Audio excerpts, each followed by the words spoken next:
and it highlighted the risk this poses to the safe delivery of health services, policing and security. The Health Secretary has already shown leadership on this issue, but to date the Secretary of State has remained silent. When did he first have sight of the Sullivan report? When does he intend to act on it? He's right to say that this government is acting on it, and the Health Secretary has been acting on it. I myself have contacted every government department on the back of that important review to make sure that every government department is aware of the review and some of the contents and the way that it is relevant to different government departments. And I will be meeting with the author in the coming days and weeks to make sure that she is satisfied with the action that this government is taking. Frank McNally. Question number 2, Mr. Speaker. Minister. Thank you, Mr. Speaker. Mr. Speaker, we work closely with the Department of Health, Social Care to support research into this terrible disease. UK Research and Innovation invested £10 million in 23-24 for research into motor neuron disease, and UKRI also plays a key role in funding the underpinning research which benefits medical research more generally. And since 2022, the Medical Research Council and the National Institute for Healthcare and Research have awarded £2.8 million to MND projects led by Scottish research organisations. Very much, Mr. Speaker. My honourable friend will know of the important work of MND campaigners, including my constituent Mark Somerville, seeking greater investment from government into MND research. I recognise that further plans for R&D investment would be outlined after the spending review in June, but can my honourable friend give some reassurance to those with MND and their families for whom time matters so much that the Department is giving consideration to boosting investment into MND research, working with key partners to accelerate new treatments? Oh, sorry. Thank you, Mr. Speaker. Can I pay tribute to my honourable friends for raising the work of Mark Somerville's Foundation in this important area? Government funders are investing in MND research to accelerate progress in the field. As just one example, through UKRI and the National Institute for Healthcare and Research, the government is investing £6 million for the MND Translational Accelerator led by UK Dementia's platform. So the funded projects aim to accelerate the development of treatment for MND. Mr. Speaker, thank you. It's good to hear that there is continuing investment in looking for therapies and cures to deal with this horrific disease. However, even if these therapies do emerge, one of the frustrations in getting it into patients may be the inability of scientists to obtain access to clinical trials. In the Life Sciences Vision published in 2021, a number of groups emerged to look at the access to clinical trials in the UK and growing the number that take place. However, acceleration has not been good. I'm chair of the All-Party Group for Life Sciences, Mr. Speaker, and one of the things I hear most in the industry is there needs to be more focused effort on clinical trials. So would the Minister consider establishing a clinical trials task force in her department to drive this important work forward? Do you get as long to answer? Thank you, Mr. Speaker. The government is doing and has done a lot in the area and is continuing to support both through UKRI research and through the Health and Social Care Department. There's been a lot of funding that's gone into clinical research. I'm happy to discuss this with him further and let him know what more work is being done or could be done on clinical trials. Ms McAllister. Number 3, please, Mr. Speaker. Thank you, Mr. Speaker. Being a leader in the new space race is vital to protect the UK's security and deliver on our mission for growth. This government has invested in a range of launch capabilities, including spaceports in Cornwall and in Scotland, and including launch vehicles too. Most recently, we made a £20 million investment to enable the UK rocket manufacturer Orbit to complete construction of their launch vehicle.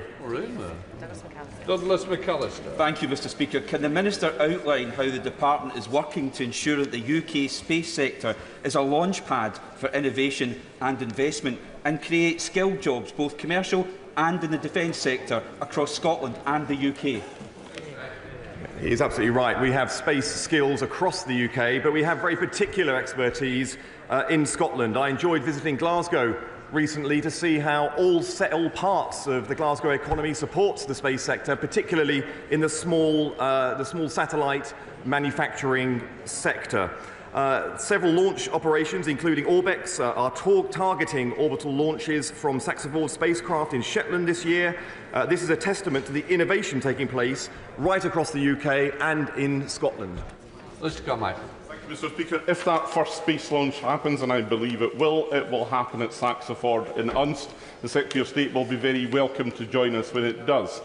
But in order for the UK space sector as a whole to recognise the full opportunities that we have here, we need to get serious about the delivery of the government's space strategy. The NEO last year identified a number of challenges that strategy faces. When will we hear the government's response to it? I agree with the honourable gentleman. When we came into office, we did not inherit a clear strategy for delivering on our priorities for space. That strategy is now being developed, and you can see from the investments that we are making as a department and a government into space, and the way that we are making sure that our relationship with the European Space Agency, ESA, is delivering for the British sector, because we have more grants being delivered now in the UK in the latest fund than any other country. It shows that we are delivering. Certainly when I share his enthusiasm and certainty that a launch will happen this year, and I very much look forward to being there alongside him to witness it. Claire Hughes. Question, Mr. Ford, please speak, Mr. Speaker. Minister. Mr. Speaker, I'm sure every member of the House would agree that Ofcom's reporting of mobile coverage is rather over-optimistic and doesn't reflect people's lived experience. I'm absolutely determined to change that, and Ofcom are helping me to do that. Claire Hughes. Constituent Leslie suffers from multiple health conditions, including epilepsy, and she lives with a constant risk of seizures. Her family rely on broadband to use the landline, but recently the broadband went down for several days, meaning she was completely unable to make calls because of the ongoing problems with mobile coverage in Llandudno. Would the Minister agree to meet with me to discuss how we safeguard vulnerable customers like Leslie and also address the issues in Llandudno? I think she's also got a problem at one of her universities, which we're going to try and deal with as well. She's written to me. I will write back to her as soon as possible, but maybe we could shortcut that with the meeting. I'm also conscious that for medical conditions, the resilience of your connectivity is just as important as the day-to-day coverage. Richard. Speaker, can I thank the Minister for his candidness and honesty and say he's one of the most effective, experienced and able ministers in the government. So having made those compliments, can I just encourage him? Can I encourage him to visit Shropshire where there are still too many not spots? And perhaps one of the reasons is this country only has 4 mobile network operators. Isn't it time we had more competition? And finally, is the Shared Rural Network Agreement likely to hit its targets by the end of this year? So the Shared Rural Network will reach its targets, but he makes a very good point, which is that, frankly, the connectivity that people think that they're getting from Ofcom simply isn't what they're actually getting. Their phone looks as if it's got lots of bars and it's saying 4G, but actually they can't even park their car, download the app to be able to do that. We've got to transform that across the whole of the UK. In the end, most of that is down to industry, and I want to make sure that we remove some of the barriers to further investment that there are in industry to make sure that we improve mobile connectivity for every single member of the House. Susan Murray. Number 5, Mr. Speaker. Thank you, Mr. Speaker. I welcome the national conversation taking place on how we protect children online. The Online Safety Act requires all regulated end users for users and search services to comply with illegal content and child safety rules. Illegal content duties came into effect last week. I am closely monitoring the impact that these duties have on online safety. Susan Murray. Very much, Mr. Speaker.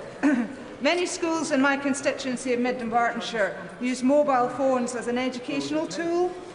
Yet, along with this learning opportunity comes easy access to sites posting horrendous content. I would like to know how the government plans to tackle small foreign-based websites exposing people to graphic content, and what steps his department is taking to ensure that smaller platforms are adequately regulated to protect children from online harms. I'm grateful for her question, and also the manner in which she expressed it, which expresses the complexity of use of smartphones and the benefits as well as the potential harmful aspects of it too. I can assure her that as of last week, the demand to take down illegal content has now come into force. I accept also that there is still illegal content online. I am watching closely at the way that Ofcom responds to the challenges that they have, and I think in the coming days and weeks you will see the action that will show how assertive that they intend to be, and I expect them to be in doing so. They also have a task force which is looking at the small but risky sites of which she mentions. I will be looking very closely and supporting Ofcom in their requirement to act in those circumstances. Polly Billington. Thank you, Mr. Speaker. The domestic abuse charity Oasis in my constituency has alerted me to the appalling situation that young women are being coerced to set up their own OnlyFans account to generate income. Can the Secretary of State outline what steps he is taking to ensure this sector can root out coercion and exploitation? She is a champion for these issues, and Oasis, the charity, a great charity, is lucky to have her voicing their work and the needs to make these radical changes to keep people safe online here in the House of Commons. I can assure her that the situation she has described breaches several aspects of law in this country, including the need to take down illegal content. I'll be watching closely, as she will, and working with her to make sure that these new powers and the powers that are coming online are effective, and how we adapt to these challenges into the future. Victoria College Liberal Democrat spokesperson. Thank you, Mr. Speaker. On my Safer Screens tour discussing online safety for children, students themselves are calling for action, whether they're talking about brain rot, the subtle but dangerous impact on their mental health, their self-esteem, their world outlook and their time. So does the Secretary of State agree with the Liberal Democrats that given this public health crisis and the massive profits that social media giants like Musk are making, that we should be looking to seek revenues from a digital service tax rather than cutting benefits to disabled families, disabled people and struggling families? I can assure her, and as you would have heard from my previous answers, that we are determined to keep young people safe online. The online activity and the services that are offered to people in this country and around the world are adapting and evolving fast because of the speed of innovation. We need a regulatory and a legislative landscape that can keep up with that innovation, and we need a government that will make sure it is on the side of young people, vulnerable people of any age going forward, and I can assure her in this government and this Secretary of State they have it. Michelle Welsh. Question number 6, Mr. Speaker. If we're to be a successful digital nation, we have to take the whole of the nation with us. That's why we were proud recently to publish our first Digital Inclusion Action Plan, the first for 10 years in this country, because precisely that, we want to take everybody with us. Welsh. Thank you. Too often, communities, including ex-mining communities such as Ollerton, Edwinstowe, rural communities such as Farnsfield, and even in Hucknall West, people struggle to get a phone signal and access to the internet. Constituents feel that they are left behind and miss out on the new and upcoming technologies that we know improve access to online jobs, education and business opportunities. Does the Minister agree with me that we need to ensure that communities such as these are at the heart of the government's digital inclusion ambitions so that no one is left behind, especially those in deprived communities? She's absolutely right, and her constituency exemplifies one of the issues that we face, which is that you might have relatively affluent areas, but with much poorer areas, cheek by jowl. And that's why in our Digital Inclusion Action Plan we've tried to make sure that we address all the different forms of digital exclusion that there are, whether that's by virtue of age, ethnicity, educational background or physical geography. Sarah Dyke. Speaker, lack of access to digital services prevents people from applying for jobs, studying or accessing healthcare. But CSCs such as Donate IT based in Wincanton are helping to bridge this gap by diverting IT equipment that was otherwise heading to landfill, by refurbishing the tech and distributing it to people and schools and groups who need it, helping to address digital poverty. So how does the Minister plan on supporting organisations such as this to prevent electrical waste going to landfill and tackle tackling digital exclusion? I'm really pleased that that's happening in her constituency, and we were pleased as a government not only to be able to say that many government departments will now be making sure that we do precisely the same thing, but also that many major employers in this country are going to do the same as well. It's crazy to chuck old kit into landfill when, frankly, it could be used much better to provide people with digital opportunities for the future. Dave McHillier on Topidals. Number one, Mr. Speaker. Thank you, Mr. Speaker. I'd like to start by thanking Professor Sullivan for her independent review into sex and gender data. This is an important area, and we have shared the report with departments as part of our ongoing policy work. Last week, landmark online safety measures came into force, and from now on, platforms will have to act to take down illegal content. And I've just got back from the United States where, from NVIDIA's conference stage to investor meetings, my message was clear. The UK is hungry for the new era of growth that AI and emerging technology promises. As the Chancellor shares her spring statement, that is an era that I will keep working with her on to deliver. Dave McHillier. Mr. Speaker, the Secretary of State has today referenced space and AI as key drivers of growth. Closer to home in my constituency and across the country, our creative industries are huge drivers of growth, but there is a battle with AI. If their content is taken and they don't get recompense, that will damage the economy too. Is he talking to them and to the DCMS to make sure that our creative content creators are protected? I can assure her that I am speaking to both sectors. I am determined that both sectors will get fit for the future as we face the opportunities but also the challenges. We are lucky as a country to have the second largest creative arts sector in the world and the third largest AI market in the world. This is a benefit, this is an opportunity for our country, and any challenges it poses will be navigated by this government so that both sectors are fit to exploit the opportunities that both have and for the commercial gain into the future. Secretary of State Alan Mack. Thank you, Mr. Speaker. Luke Shipley has grown his tech startup from 2 employees to over 100 in just 5 years. This year, Luke wanted to double his workforce in Britain, but Labour's jobs tax is forcing him to look abroad. Whilst our competitors benefit, our communities at home are missing out. So why has the Secretary of State failed to protect them from Labour's jobs tax?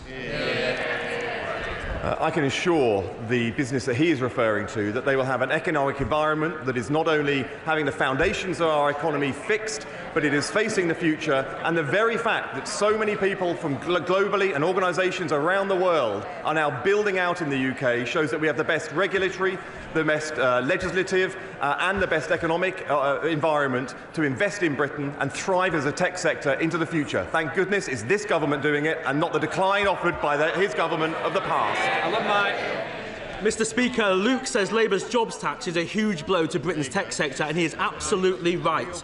Jobs are being destroyed, investment is down, and our wealth creators are leaving the country. Why is the Secretary of State not clearing up the Chancellor's mess? I'm not sure if the honourable gentleman has been reading the news. We've had over £30 billion worth of tech investment in this country from around the world. He should be celebrating this, not talking us down. It was really inspiring to meet with Saffron Electrical and Power and tour their site in Pitstone in my constituency earlier this month. They're celebrating a world first. They've obtained certification from the EU's Aviation Safety Agency for the first electric motor to power new air mobility. Will the Secretary of State join me in congratulating Saffron, and, given the crucial need to decarbonise aviation, will he assure me of our commitment to innovation in this sector? I was so happy to learn about the work that Saffron is doing. They are leading the world when it comes to electric motors for the aviation sector. The first, in fact, to receive certification from the EU Aviation Safety Agency for powering the generation of air mobility into the future. So yes, this is a government that is supporting that kind of innovation and making sure that it is leading the world for innovation, job creation, wealth creation for our country, and solving the big challenges the world faces into the future. Thank you very much, Mr. Speaker. I recently spoke at a United Nations event hosted by the French, which looked at how pornography and extreme content is contributing to misogynistic and toxic behaviour towards women. So can he please tell us what this government is proposing to do to implement the recent recommendations of the report commissioned by the previous government? I'm grateful for her question. She raises a very important point. I've met with Baroness Burton, the author of the report, and I'm seeking ways to make sure that the issues that she raised in it are acted upon.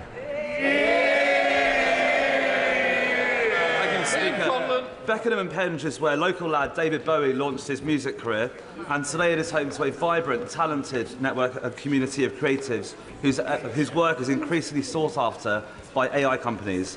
They deserve a just deal to provide fair pay for my constituents and the legal certainty required to encourage AI investment. What steps is the Minister taking to deliver this? We are a creative content superpower in this country, and we will do absolutely nothing to undermine it. We want to make sure that people are properly remunerated for their work and make sure that AI companies have access to the high-quality data that they need to be able to deploy effectively in this country. Jeremy Hunt. Thank you, Mr. Speaker. The Minister can see that the whole House has filled up out of concern at the atrocious mobile phone signal in Godalming and Cranley High Streets, and in Bramley, Shamley Green and Peaslake. So now spring is in the air. Will he visit Cranley to see for himself just what a problem this is?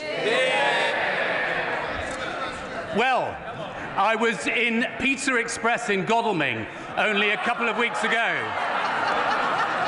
and the mobile signal was absolutely shocking. I couldn't find my way to Busbridge Town Hall, Village Hall.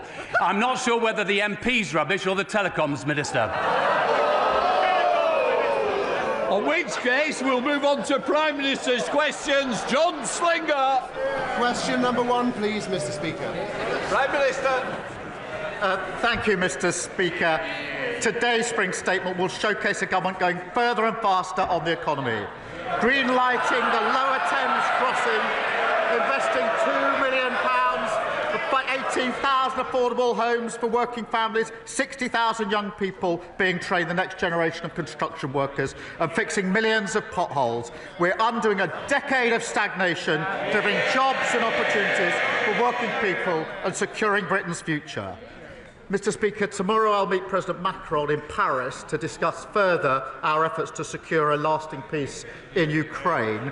And may I welcome the delegation from Bring Back Kids initiative to the gallery. The abduction of Ukrainian children is grotesque, and the UK will play our full part to bring them home. It's a stark reminder that any peace settlement must see Russia held accountable for their deplorable actions. Mr. Speaker, this morning I have meetings with ministerial colleagues and others. In addition to my duties in this House, I shall have further such meetings later today. John Slinger. Thank you, Mr. Speaker. Under this Labour government, NHS waiting lists are down 5 months in a row. Yeah. And the Hospital of St Cross in my constituency of Rugby is playing its part. But many of my constituents remain concerned about the long waits in A&E that they're experiencing, that we inherited from the Conservatives, especially those who have to travel to the General Hospital in Coventry.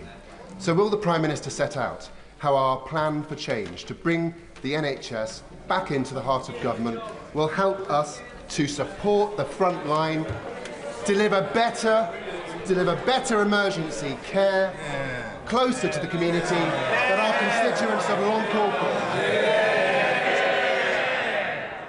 Mr. Speaker, our plan for change already cut NHS waiting lists by almost 200,000. That's 5 months in a row during the winter months. The local trust waiting lists in his area are down 93%, and he's doing a great job for his community. We've already delivered 2 million extra appointments that we promised because of the record investment in the budget. The party opposite can't have it both ways. If they welcome NHS investment, they can't criticise raising the money to pay for it. Leader of the Opposition, Kemi Badenoch. Mr. Speaker, in 30 minutes, we will hear the Chancellor's emergency budget. Even the Home Secretary's husband calls it an emergency budget, as she scrambles to fix the mess she made last October. But first, let's turn to another government minister who is making a mess of her brief, the Education Secretary. Why did Labour MPs vote against banning phones in schools last week? Prime Minister. Because it's completely unnecessary. I've got teenage children. Almost every school bans phones in school. They do it already. We need to concentrate on what's really important here, which is getting to the content that children shouldn't be accessing. That's where I would genuinely like to work across the House, because I think there's a huge amount of work to do. But the battle is not with schools that are already banning phones in school. The battle, and this is an important emerging battle, is to work together to ensure that we can ensure that the content that children are accessing, wherever they are, is suitable for their age.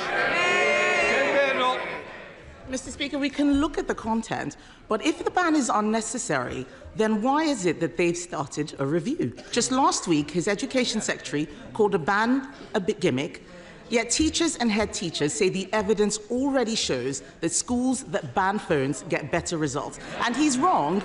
Not all schools do this. Only 1 in 10 schools are smartphone free.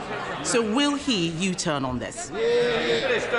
We need to ensure that all schools do this, but the vast majority do.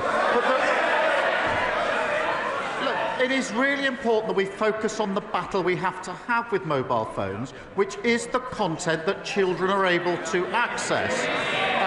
And we need to ensure that that is controlled wherever they are. So it's a question of having the right battle on the right issue, not wasting time on something where almost all schools are already banning mobile phones. Mr. Speaker, I'm surprised that the Prime Minister would say this. His own government's evidence says that phones disrupt nearly half of GCSE classes every single day. Discipline is the #1 issue in many schools.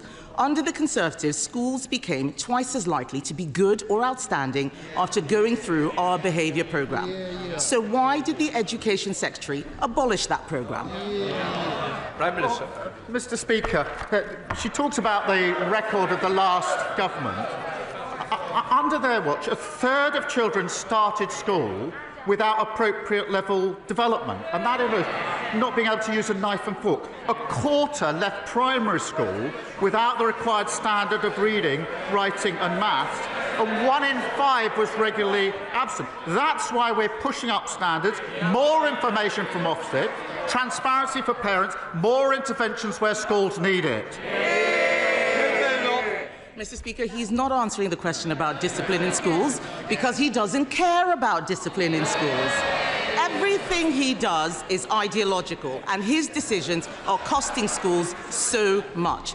The national insurance hike means every state school in the country has to pay more for teachers. The Education Secretary promised to compensate schools in full for the jobs tax. Why hasn't it happened? Prime Minister. Mr. Speaker, it was Labour that introduced academies. We pushed up standards. And this is not ideological. I'm a parent of 2 teenage children, both of whom go to a state school. So I'm vested in this, and it matters hugely to me. Nothing ideological about it. That is why we're driving up standards, as we always have done. Mr. Speaker, he didn't answer the question about compensating schools for the jobs tax. That is costing schools a lot of money. The CEO of the United Learning Group says the grant that they gave is 20% short. Some schools will face shortfalls of up to 35%. Can he guarantee that no teacher will lose their job as a result of his jobs tax? Mr. Speaker, with this government at the budget that put a record amount into our schools, just as we put a record amount into our NHS and into our public services, we were utterly failed under the last government. But yet again, she wants all the benefits, the NHS, but she can't say how she's going to pay for it. That's what got us into the mess in the first place. Mr. Speaker, the whole House will have heard that he could not guarantee that teachers' jobs are safe. Not only is he taxing schools, he's also lowering standards. He talks about our record. I'll tell him what our record was. Under the Conservatives, English schools shot up the international league tables, while schools in Labour-run Wales, standards fell. Academy freedoms led to the biggest improvement of standards in a generation. But the Education Secretary is attacking them with her reforms. Can the Prime Minister point to any evidence at all, that these discredited academy reforms will improve school standards? Prime Minister. Yes, take the example of schools going into academies. The vast majority of schools are already academies. Therefore, we need to think again about what we do about failing schools that are already academies. We need to go on to the next chapter. And they never take the big decisions, and that's why we ended up their record. Open borders, which she was the cheerleader for, a crashed economy, mortgages through the roof, the NHS on its knees, hollowed out armed forces, and what have we got already under this government? 2 million extra NHS appointments, 750 breakfast clubs, including one in her constituency, record numbers of people being returned who shouldn't be here, and fully funded increase in defence spending. That's the difference a Labour government makes. Thank you, Mr. Speaker. I recently visited Harlow College and saw the work they were doing, training the bricklayers and electricians of the future. Would the Prime Minister agree with me that the work that FE colleges like Harlow College do is vital for the house building that we need for future generations? And what will his government do to support Harlow's next generation? Prime Minister. He's a great champion for his constituents. We are investing £600 million to train up to 60,000 more skilled house builders so we can support the next generation and deliver 1.5 million new homes. We're creating technical excellence colleges and investing in Stansted Airport, creating 5,000 jobs nearby, which will create more opportunities for young people in Harlow. Leader of the Liberal Democrats, Red David. Thank you, Mr. Speaker. The British drama Adolescence has shone a much-needed spotlight on the enormous damage being done by social media to the minds of many of our young people, especially teenage boys. We've argued social media giants should be much more toughly regulated and pay more tax so we can defend our young people from this harm. But we've had disturbing reports that the government is considering scrapping the digital services tax and watering down Britain's online safety legislation to appease President Trump and his co-president, Elon Musk. So will the Prime Minister today categorically rule out both of these things and make it clear that he will guarantee that British laws on tax and social media will be written in this House and not the White House?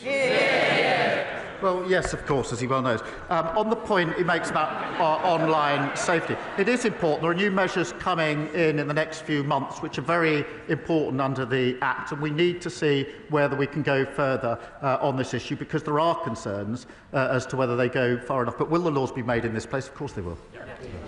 Red David. Well, I'm grateful for the Prime Minister's reply on the social media laws, but he didn't answer the point on the digital services tax, and we will come back to that.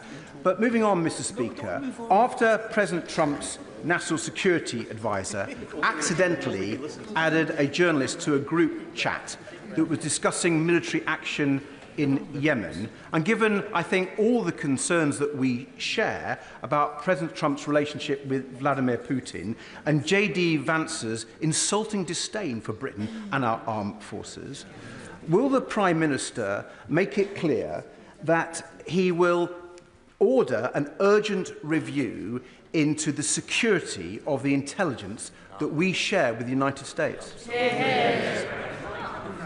Mr. Speaker, we work with the United States on a daily basis, and I think the honourable gentleman would like to think of himself as sort of reasonable, and when he's not jumping in Windermere, quite serious. But unpicking our relations with the US on defence and security is neither responsible nor serious. So, judges. Thank you, Mr. Speaker.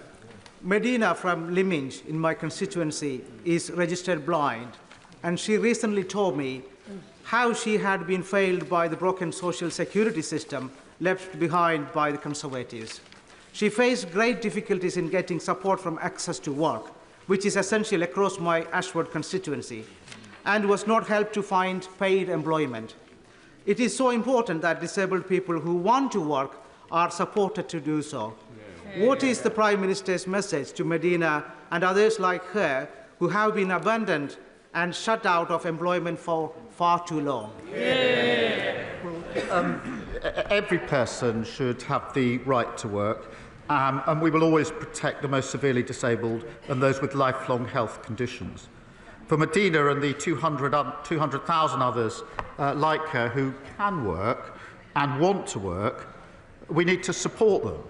And that's why we're investing £1 billion in personalised tailoring employment programmes and introducing the right to try work guarantee. The party opposite presided over a failed system that didn't help them and then blamed them. We will never do that. Stephen Flynn. Mr. Speaker, those who know me well know that I don't talk of this often, but for half of my adult life, I was physically disabled. Indeed, when I first walked through the doors of this here chamber, I did so with a crutch in my right arm to support my body weight. I know how it feels.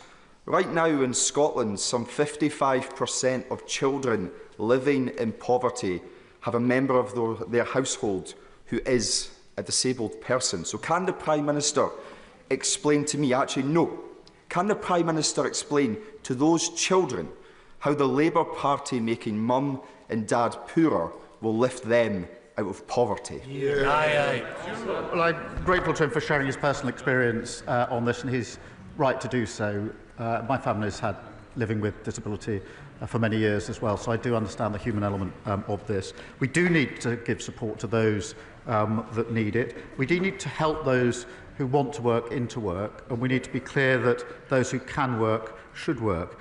In England, we inherited a failed system that couldn't be defended.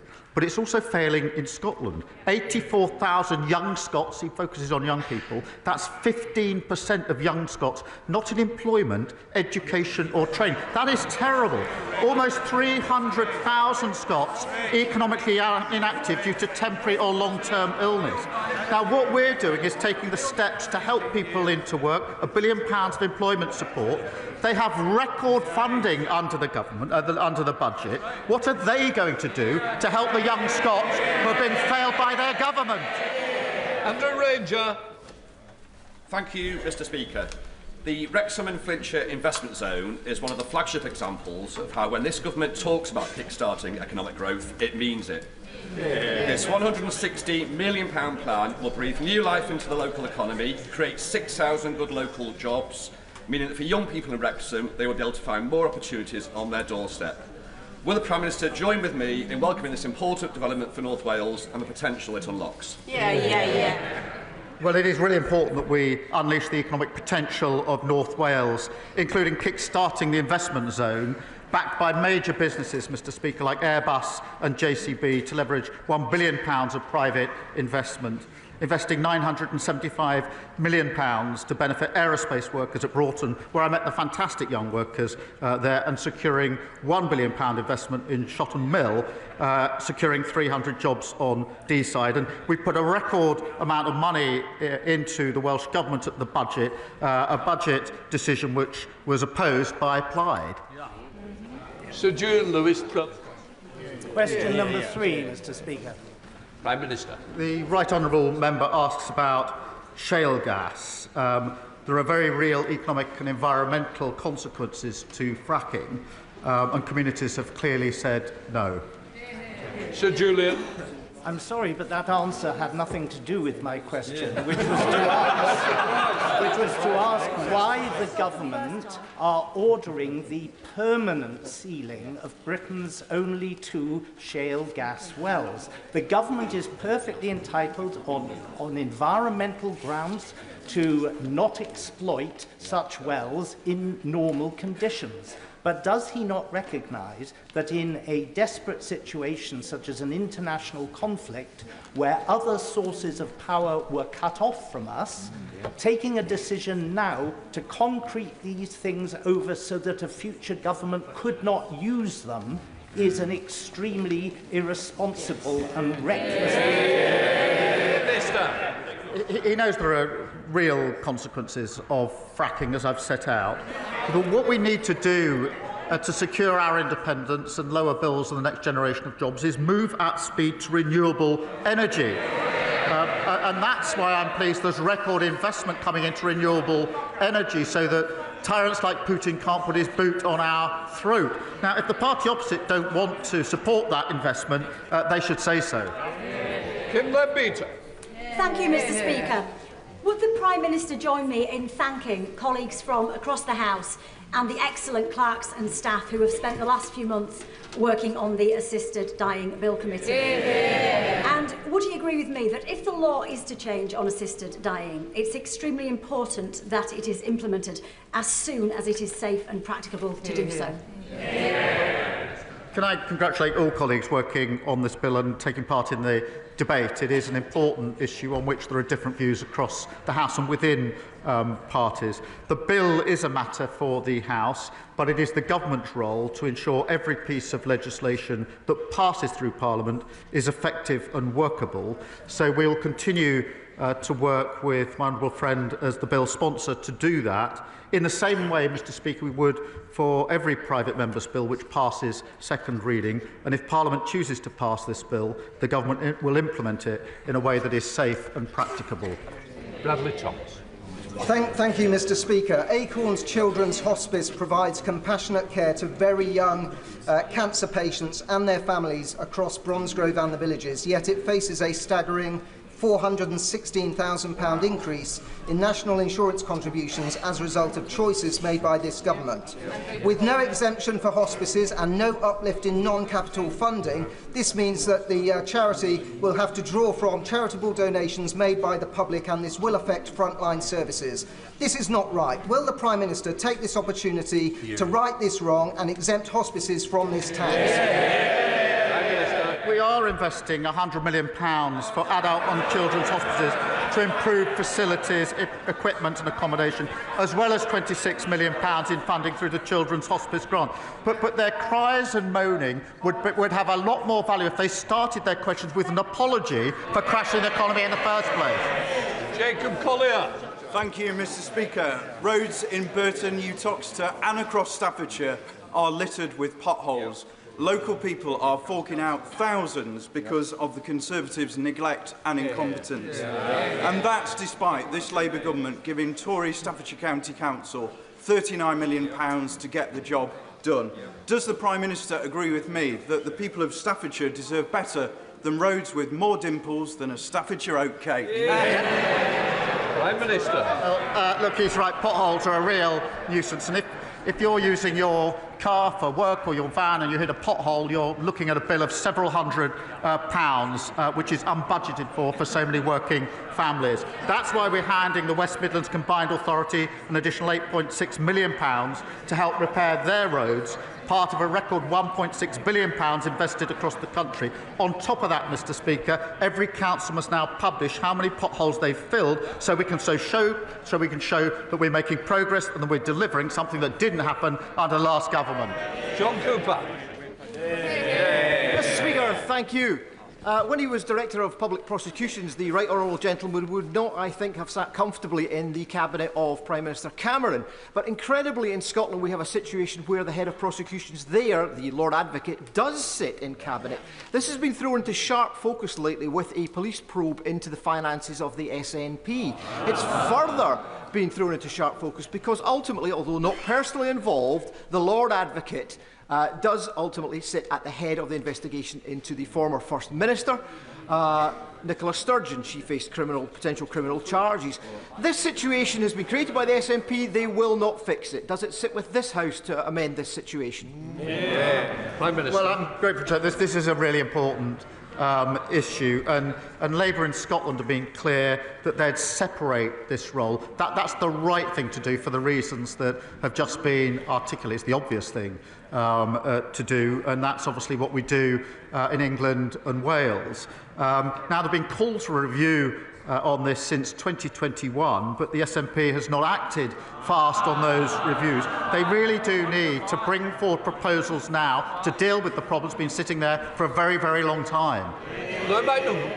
Thank you, Mr Speaker. Can I join the Prime Minister in welcoming the delegation from Bring Back Kids, who are trying to return the tens of thousands of children abducted by Vladimir Putin, an act of pure evil. The Prime Minister will be aware that they've been working with the Yale University Humanitarian Lab, who were tracking thousands of those children inside Russia until recently. I say until recently because they've had their long-term funding removed. Will we consider using our existing contributions to the Partnership Fund for a Resilient Ukraine to restore that important work that they're doing, and in doing so restore the hope that those children can be returned to their anguished families? Well, I'm grateful to him for emphasising this again. Russia's abduction of Ukrainian children is sickening, and I think across the House we would all agree on that. A peace settlement in Ukraine must see Russia held to account and the children reunited with their families. And in specific reference to his question, the UK is playing our full part in international efforts, including funding the Bring Kids Back initiative through the Partnership Fund for a Resilient Ukraine. And I want to reassure the whole House will do everything we can to see these children returned and reintegrated as safely and as quickly as is possible. Madeira Wilson. Thank you very much, Mr. Speaker. The 7-year-old adoptive daughter of my constituent Sarah suffered immense trauma in her early years. Thanks to support from the Adoption and Special Guardianship Support Fund, she's been able to access much-needed therapy that's helped her progress. But she and thousands of others don't know if they'll be able to get more help, because in just 5 days, that fund ends and ministers have repeatedly refused to confirm whether it will continue.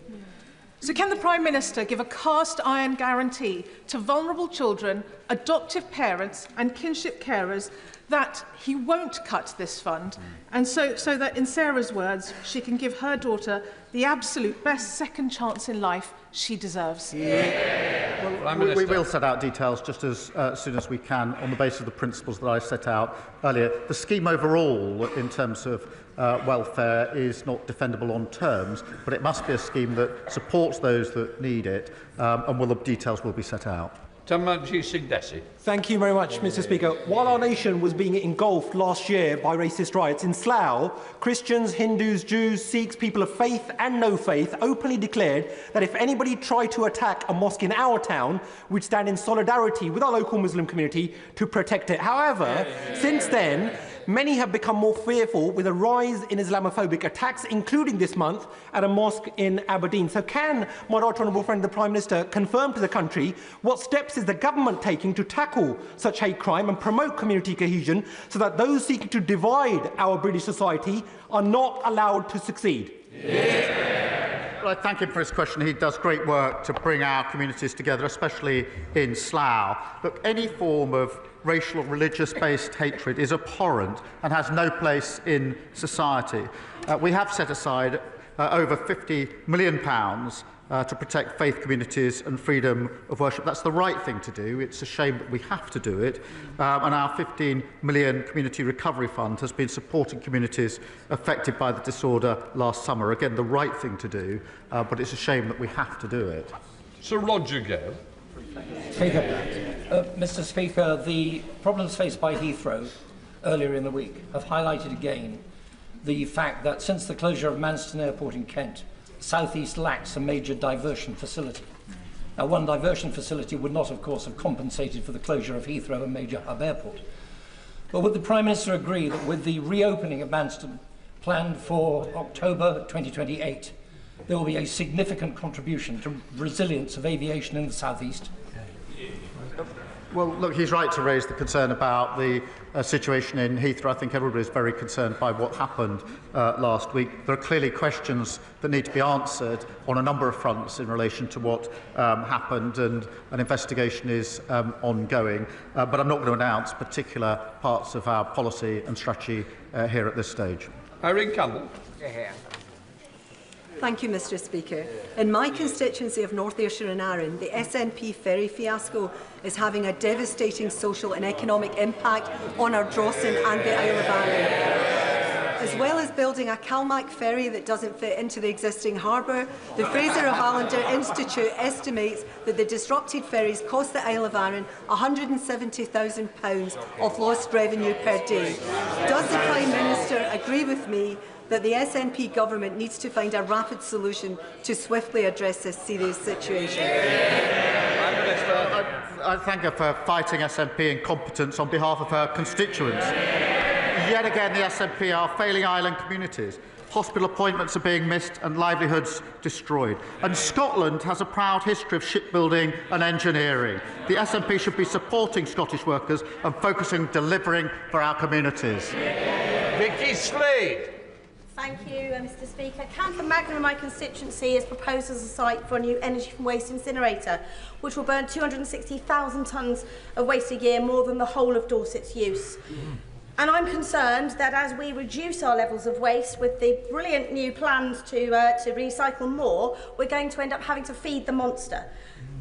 The area already has 95% of the capacity. So does the Prime Minister agree with me that we shouldn't allow new plants where we already have sufficient capacity or where carbon capture is not going to be included? Yeah. I hope she'll forgive me. The details of the particular incinerator she speaks of, I don't know the details. I'm not across that. But I will make sure that she gets an answer to her question in written form as soon as possible. Chris MacDonald. Thank you, Mr. Speaker. Can I commend my right honourable friend for his leadership on Ukraine, showing that the UK is once again at the forefront of protecting democratic freedoms? Does he agree with me that as our defence spending increases, we need to support our supply chain companies to increase their capability, creating good jobs and apprenticeships in places like Stockton North and across the country? And will he meet with me and our Teesside Defence and Innovation Cluster that I've established, which is helping to create that new defence capability for the UK? Prime Minister. Well, Mr. Speaker, this is a once-in-a-generation moment for security of our country and our continent. We've set out that fully funded increase in defence spending to 2.5% in 2027, the biggest sustained boost since the Cold War. But that must benefit British jobs and British businesses, and that's why I'll make sure that he gets the meeting that he wants with the relevant minister. Jerome Mayo. In October last year, the Chancellor delivered a massive tax, borrow and spend budget. Now her plans have collapsed around her ears with an emergency budget to cut that spending. So has the time now come, Mr. Speaker, for the Prime Minister to state in public that he has full confidence in the Chancellor? I have full confidence in the Chancellor. Thank you. Thank you very much, Mr. Speaker. Albion Rovers has been a football institution in Coatbridge since 1882.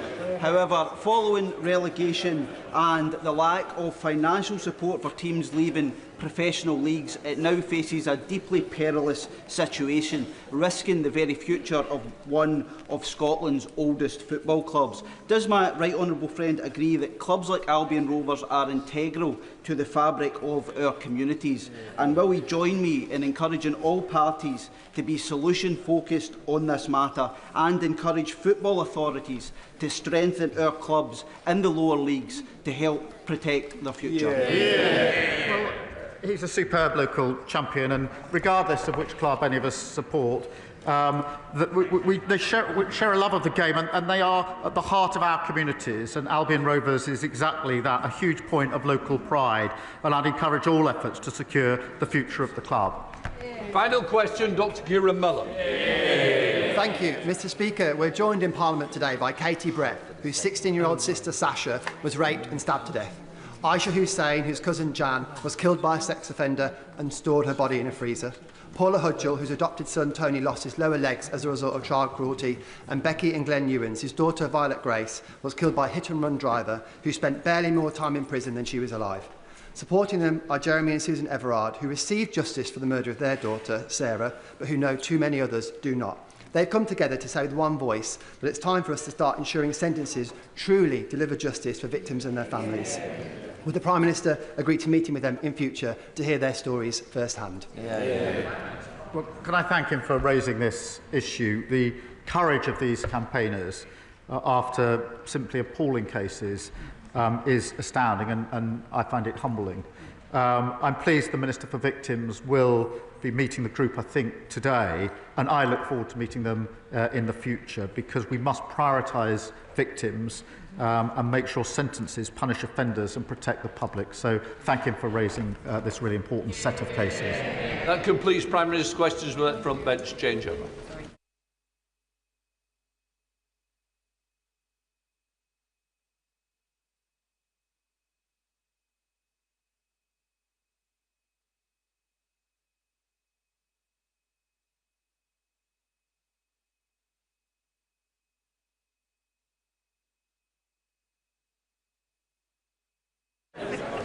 Right, we now come to the spring statement. Chancellor of the Exchequer, Rachel Reeves. Mr. Speaker, this Labour government was elected to bring change to our country, to provide security for working people and to deliver a decade of national renewal. That work began in July, and I am proud of what we have delivered in just 9 months. Restoring stability to our public finances, giving the Bank of England the foundation to cut interest rates 3 times since the general election, rebuilding our public services with record investment in our NHS, bringing waiting lists down for 5 months in a row, and increasing the national living wage to give 3 million people a pay rise from next week. Now our task is to secure Britain's future in a world that is changing before our eyes.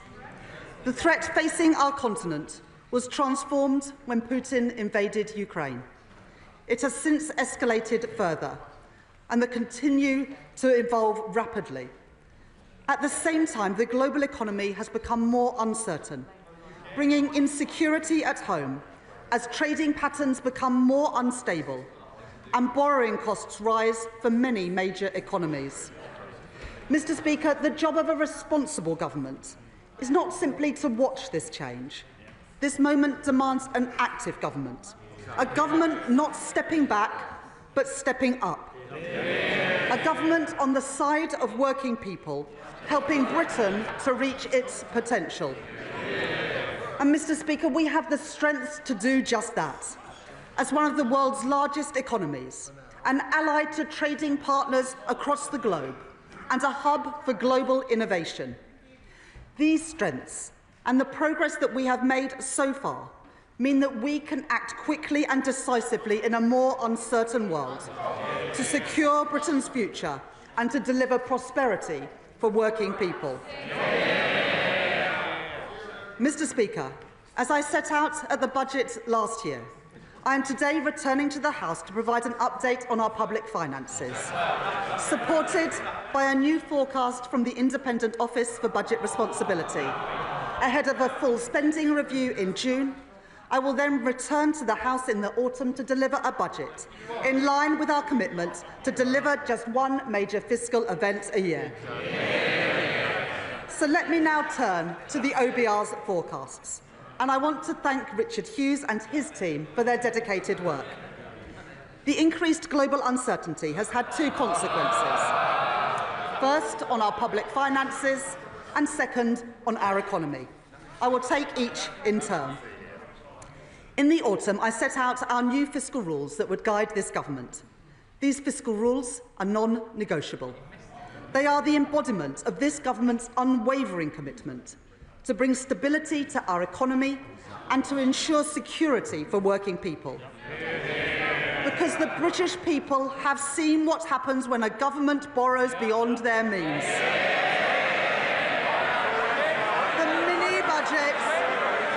The mini-budget delivered by the party opposite resulted in higher bills, in higher rents and higher mortgages. And, Mr. Speaker, it was not the wealthy who suffered most when they crushed the economy. It was ordinary working people. And they continue to feel the effects 2.5 years later of the damage that the party opposite did. Now let me be clear. There is nothing progressive, there is nothing Labour about working people paying the price for economic irresponsibility. The British people put their trust in this Labour government because they knew that I would never take risks with the public finances, that we would never do anything to put household finances in danger, and we must earn that trust every single day. The 2 rules that I set out at the budget were first, our stability rule, which ensures that public spending is under control, balancing the current budget by 2029-30, so that day-to-day spending is met by tax receipts.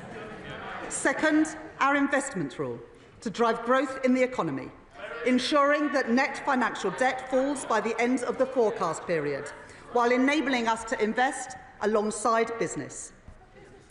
Turning first to the stability rule, the OBR's forecast shows that before the steps that I will take in this statement, the current budget would have been in deficit by £4.1 billion in 2029-30, having been in surplus by £9.9 billion in the autumn, as the UK, alongside our international peers like France and Germany, has seen the cost of borrowing rise during this period of heightened uncertainty in global markets.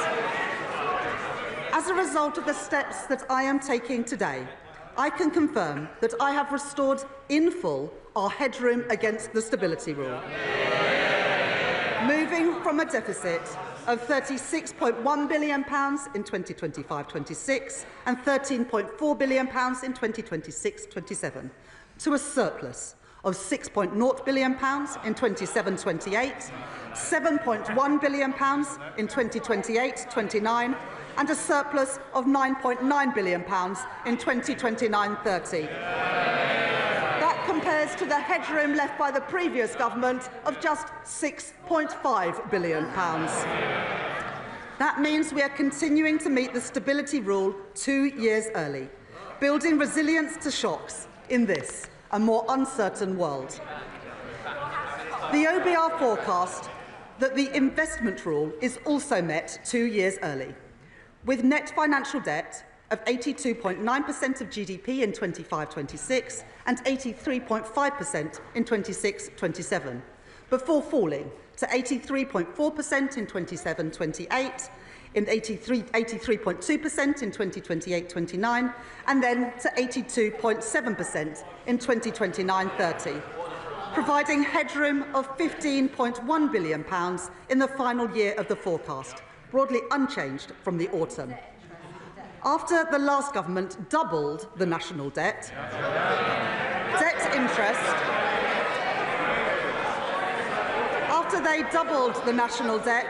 debt interest payments now stand at £105.2 billion this year.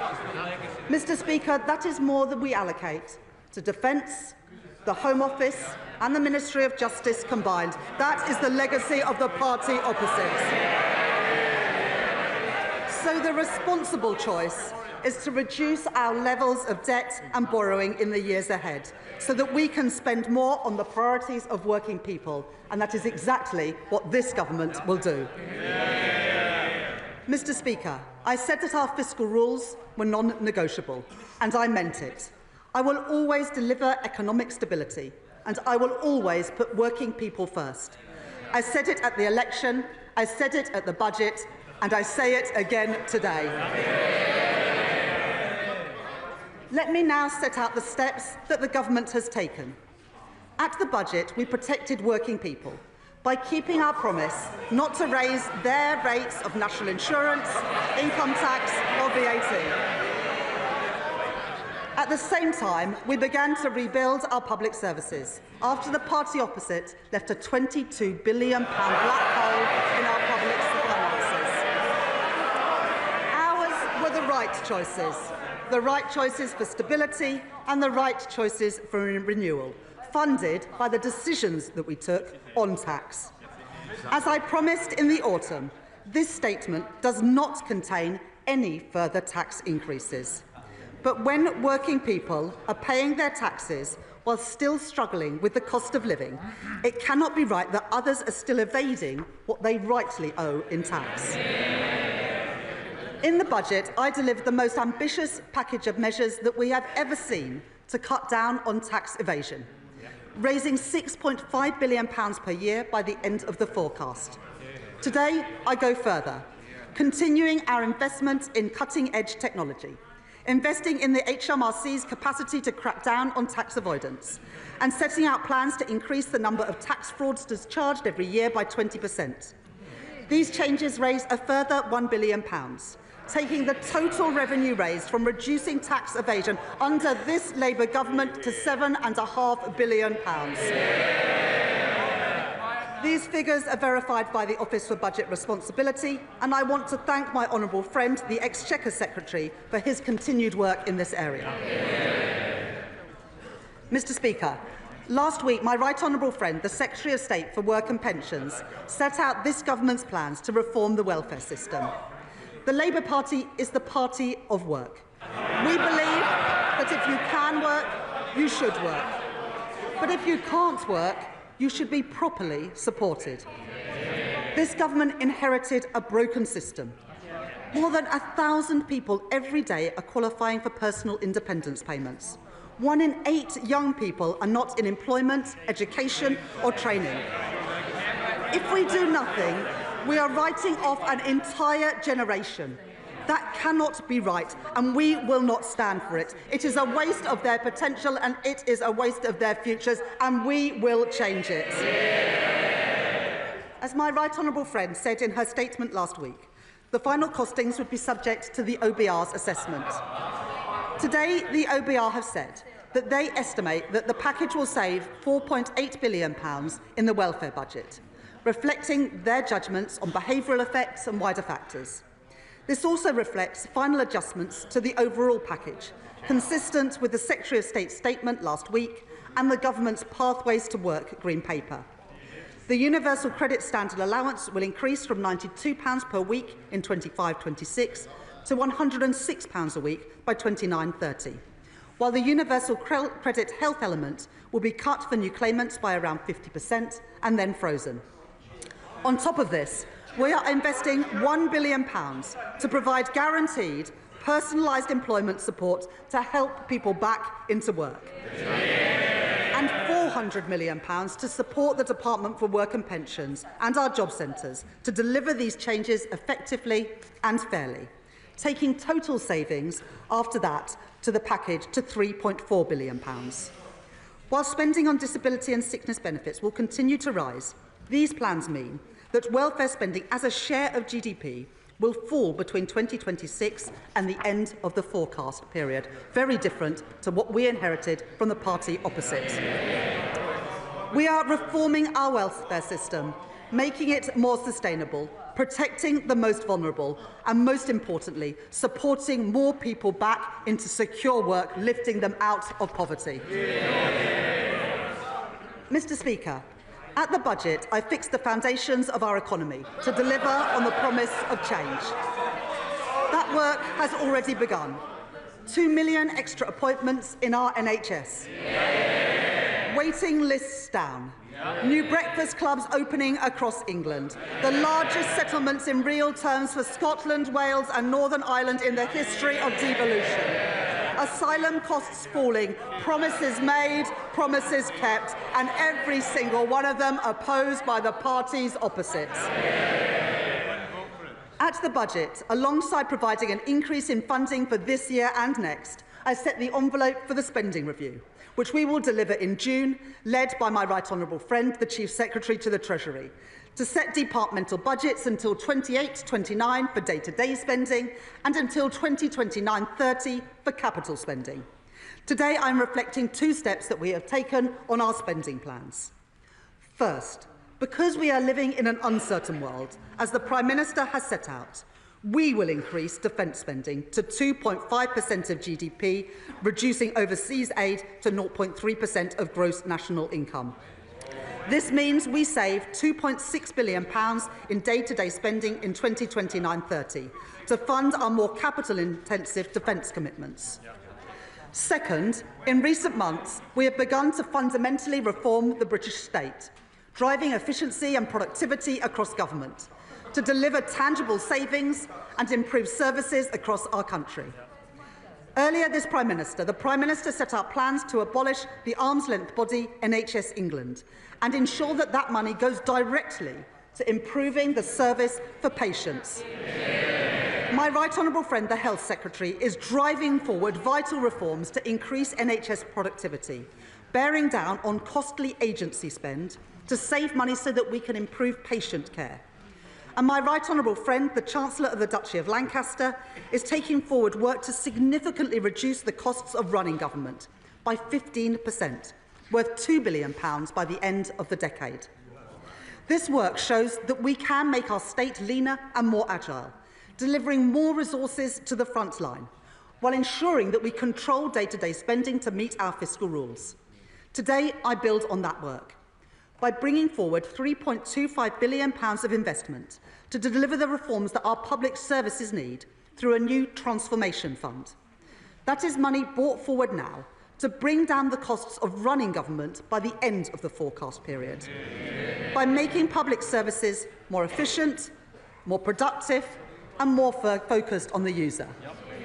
I can confirm today the first allocations from this fund, including funding for voluntary exit schemes to reduce the size of the civil service, pioneering AI tools to modernise the state, investment in technology for the Ministry of Justice to deliver probation services more effectively, and upfront investment so we can support more children into foster care to give them the best possible start in life and reduce cost pressures in the future.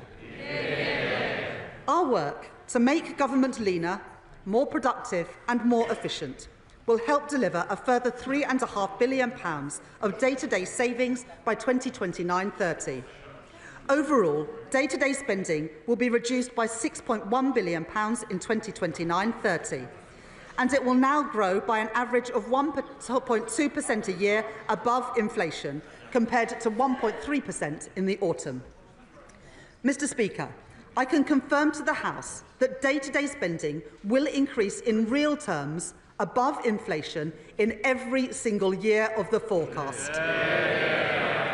And in the spending review, apart from the reductions in overseas aid, day-to-day spending across government has been fully protected.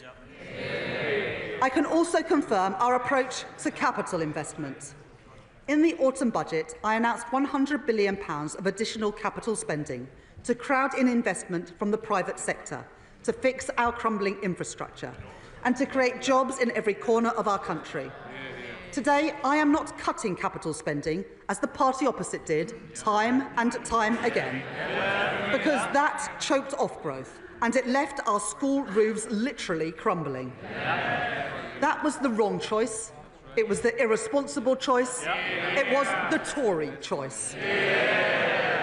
Today, I am instead increasing capital spending by an average of £2 billion per year compared with the autumn, to drive growth in our economy and to deliver in full our vital commitments on defence.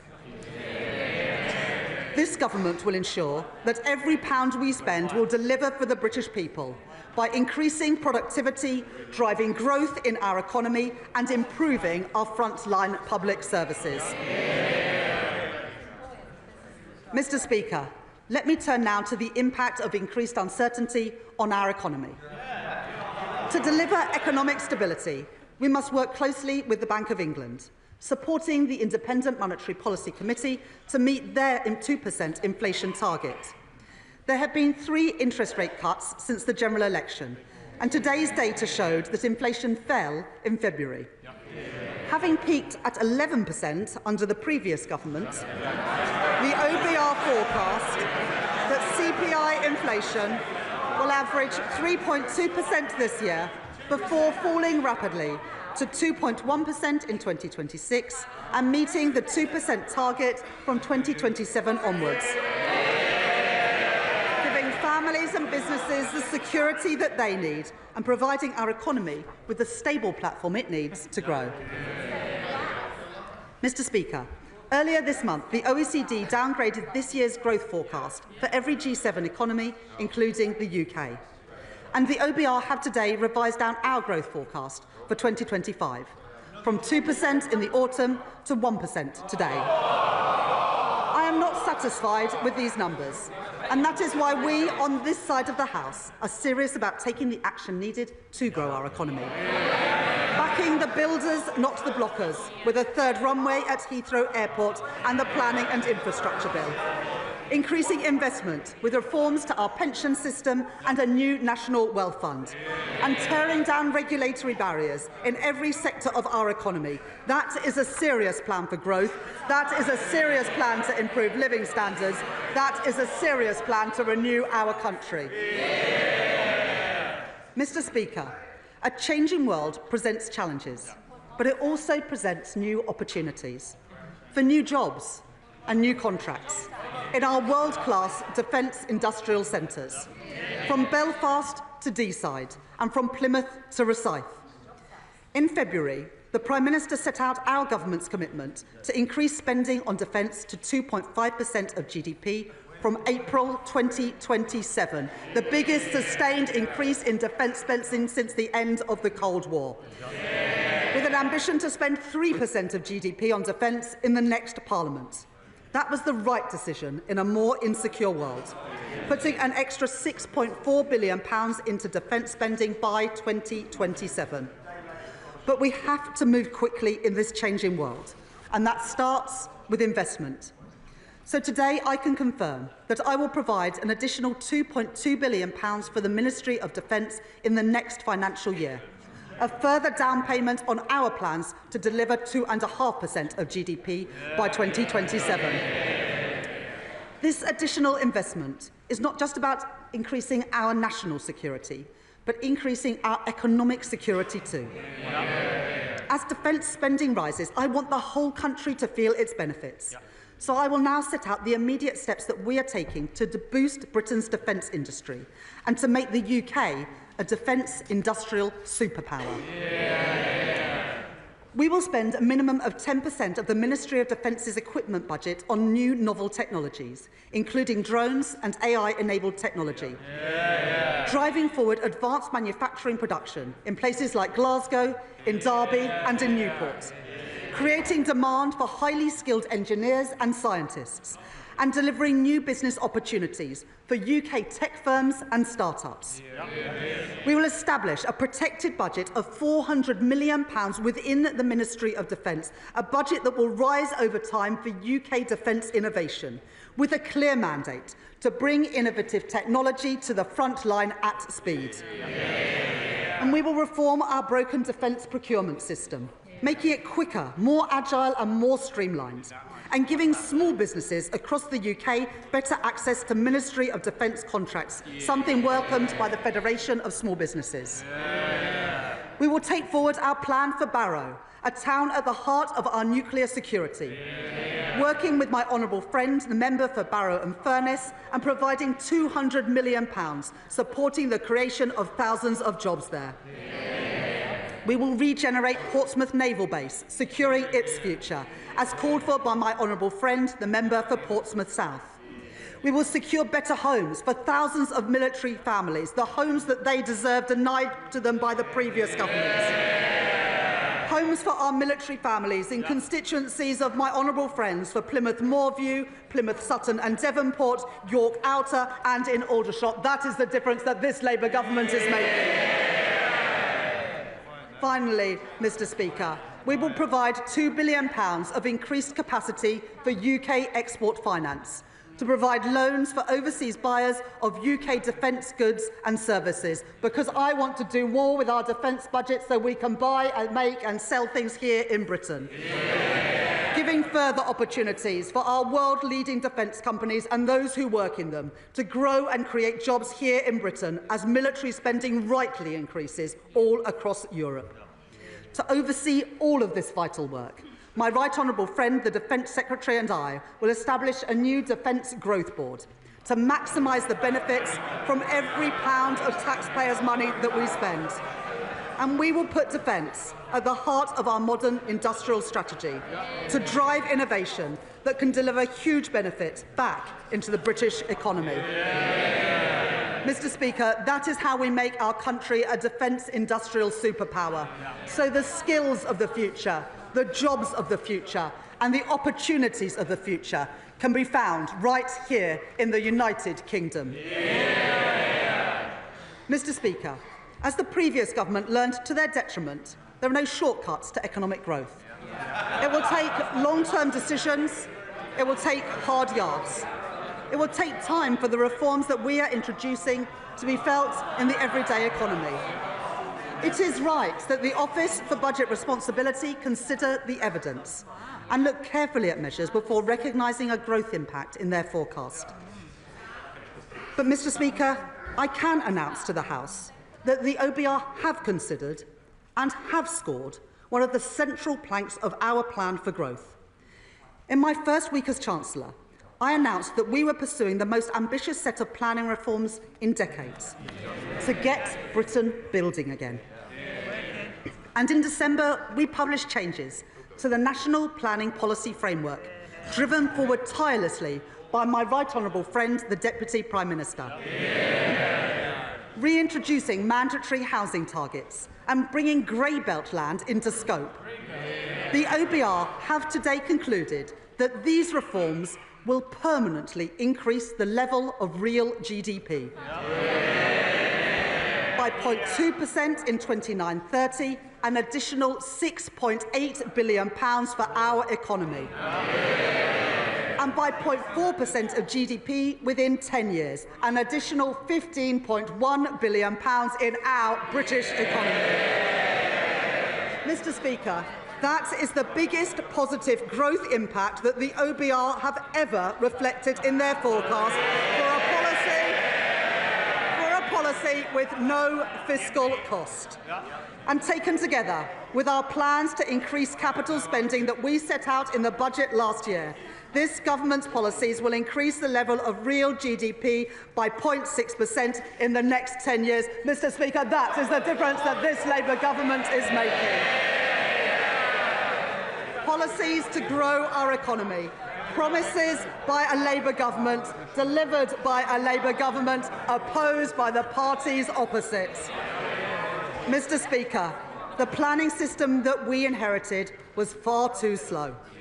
The OBR have concluded that our reforms will lead to house building reaching a 40-year high.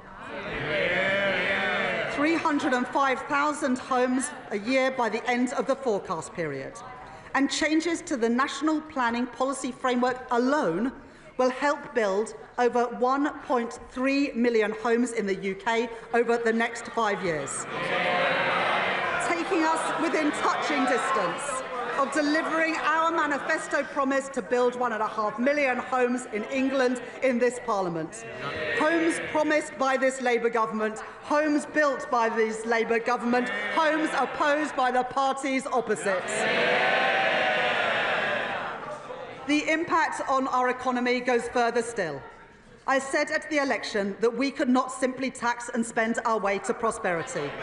We need economic growth. So I can today confirm that the effect of our growth policies, including our planning reforms, means an additional £3.4 billion to support our public finances and our public services by 2029-30. The proceeds of growth, promised by this Labour government, delivered by this Labour government, opposed by the parties opposite.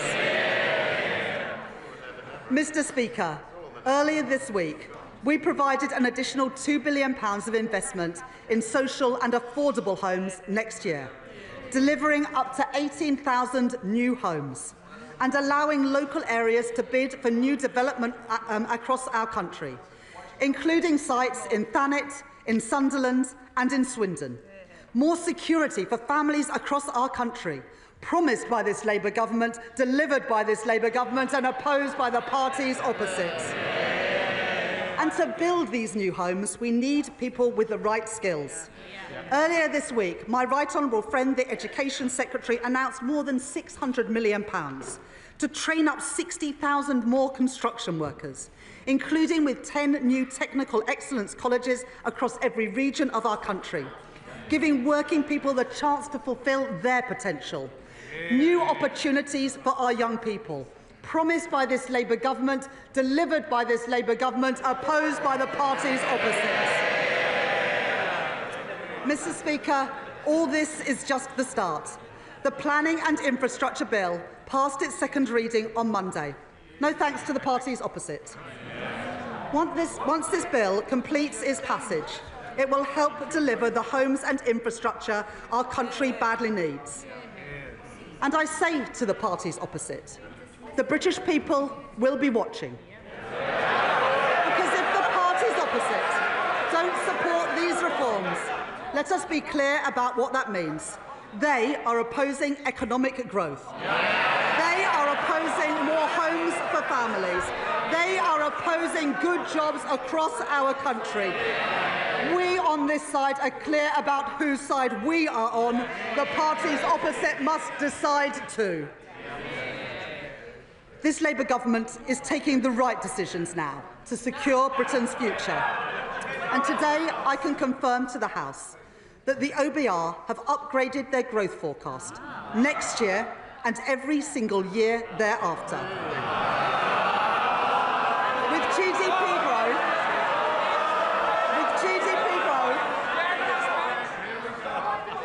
With GDP growth of 1.9% in 2026, of 1.8% in 2027, 1.7% in 2028 and 1.8% in 2029. Mr. Speaker, by the end of the forecast, our economy is larger compared to the OBR's forecast at the time of the budget. That is the difference that this Labour government is making. But, Mr. Speaker, this isn't just about lines on a graph. It's about improving people's lives. Working people are still feeling the pinch after a cost of living crisis caused by the party opposite that caused interest rates and inflation to go through the roof. So I am pleased that the OBR confirmed today that real household disposable income will now grow this year at almost twice the rate expected in the autumn. Compared to the forecast in the final budget delivered by the party opposite, and after taking into account inflation, the OBR say today that people will be, on average, over £500 a year better off under this Labour government. That will mean more money in the pockets of working people, higher living standards promised by this Labour government, delivered by this Labour government, opposed by the parties opposite. Mr. Speaker, the world is changing. We can see that and we can feel it. A changing world demands a government that is on the side of working people, acting in their interest, acting in the national interest, not retreating from challenges, not stepping back, but a government with the courage to step up, to secure Britain's future and to seize the opportunities that are out there before us. I am impatient for change. The British people are impatient for change after 14 years of failure. And we are beginning to see change happen. Our plan for change is working. Defence spending is rising. Waiting lists are falling. Wages are up. Interest rates are cut. That is the difference that this Labour government is making. And today, Mr. Speaker, the OBR confirm that our plan to get Britain building will drive growth in our economy and put more money in people's pockets. There are no quick fixes, but we have taken the right choices, returning stability to our economy after years of mismanagement by the party opposite, delivering security for our country and security for working people. That is what drives this government. That is what drives me as Chancellor. That is what drives the choices that I have set out today, and I commend this statement to the House. Shadow Chancellor Mel Stride. Mr. Speaker, at the last budget, the Right Honourable Lady said that she would bring stability to the public finances. Stability to the public finances. But this statement, more appropriately referred to as an emergency budget, has brought her to a cold, hard... Can I just say to you, quite rightly I want to hear to the Chancellor. I now want to hear the Shadow Chancellor. I don't need any help. Thank you, Mr. Speaker. This emergency budget, Mr. Speaker, has brought the Right Honourable Lady to a cold, hard reckoning. She has become very fond recently to talk about the world having changed. Well, indeed it has, Mr. Speaker. This country was growing at the fastest rate in the G7 only about a year ago. And just as the OECD and the Bank of England and other forecasters, and now we learn today, the OBR have stated, growth has been halved in this year, cut in two as a consequence of the decisions and the choices that the Right Honourable Lady made on her watch. Inflation which was down to 2%, bang on target on the very day of the last general election under a Conservative government. We are now told this year will be running at twice the level as was forecast under ourselves in 2024. This is going to mean prices bearing down on households and on businesses right across the country because of her choices. And the OBR also says, Mr. Speaker, that unemployment will be rising this year and next year and the year after. And in fact, across the forecast period, it will not decline at all. So much for the Right Honourable Lady's back-to-work plans. And we have already seen, Mr. Speaker, what it means when it comes to controlling borrowing under this Chancellor. And yes, she has come forward now with a plan to squeeze spending later on in the forecast period. And she has, of course, told the OBR that these are the elements of spending restraint to which she will stick. But what do the markets think? And could I ask the Right Honourable Lady, given her track record, given the fact that she has failed to control spending and borrowing to date, what does she think the markets are going to make of her latest promises? But the Right Honourable Lady, Mr. Speaker, says, of course, that none of this is her fault. It is the war in Ukraine. It is President Trump.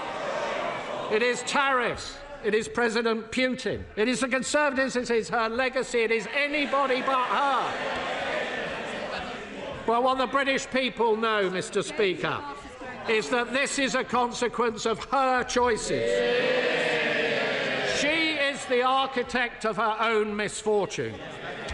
It was the Right Honourable Lady, Mr. Speaker, who talked down the economy, so that business surveys and confidence crashed through the floor. It was the Right Honourable Lady who came down black hole.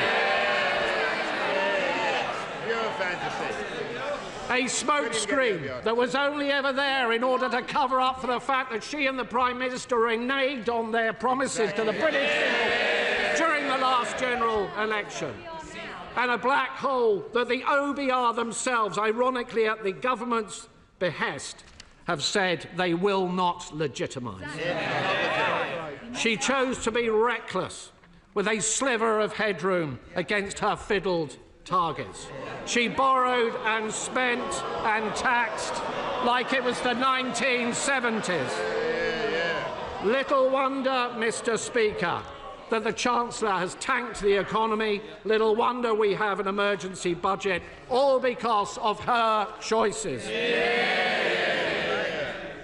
Now, the Chancellor likes to tour the television studios and tell everybody they should be thankful that she will not be ramping up taxes in this emergency budget as she did before.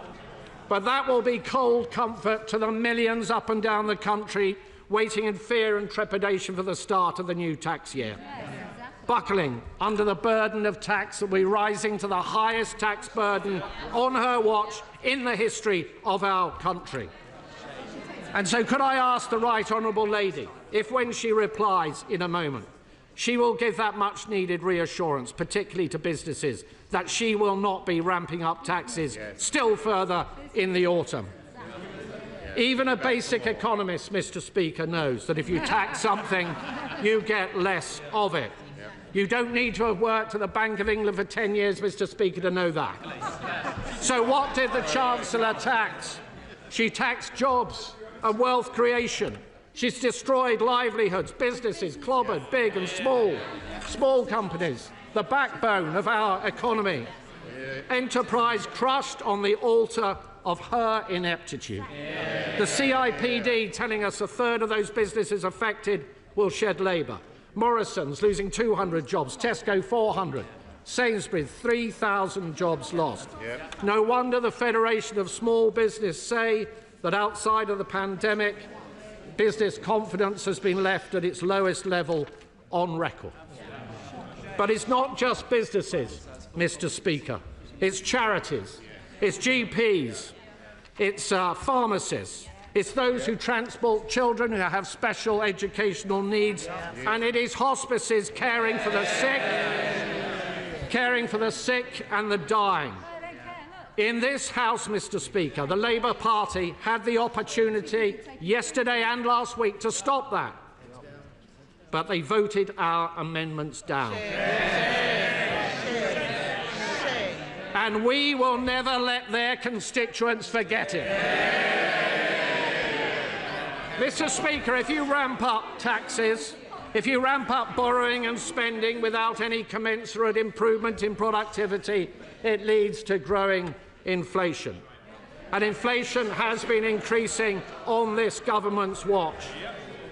It means that interest rates stay higher for longer.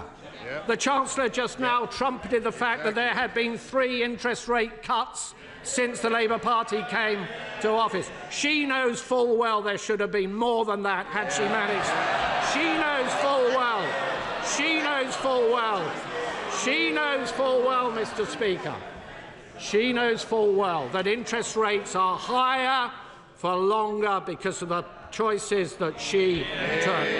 And this has led, Mr. Speaker, to servicing costs for our national debt, which is running at twice the defence budget.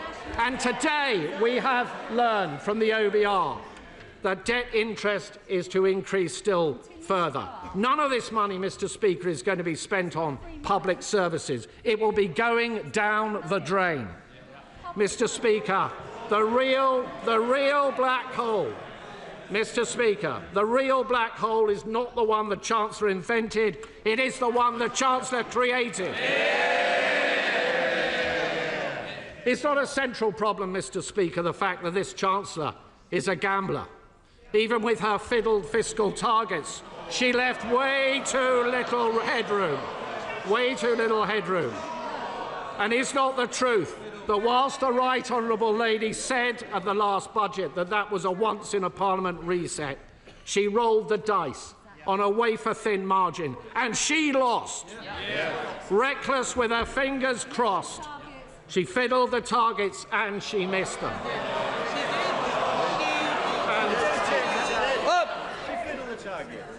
I'm not sure about the language we use.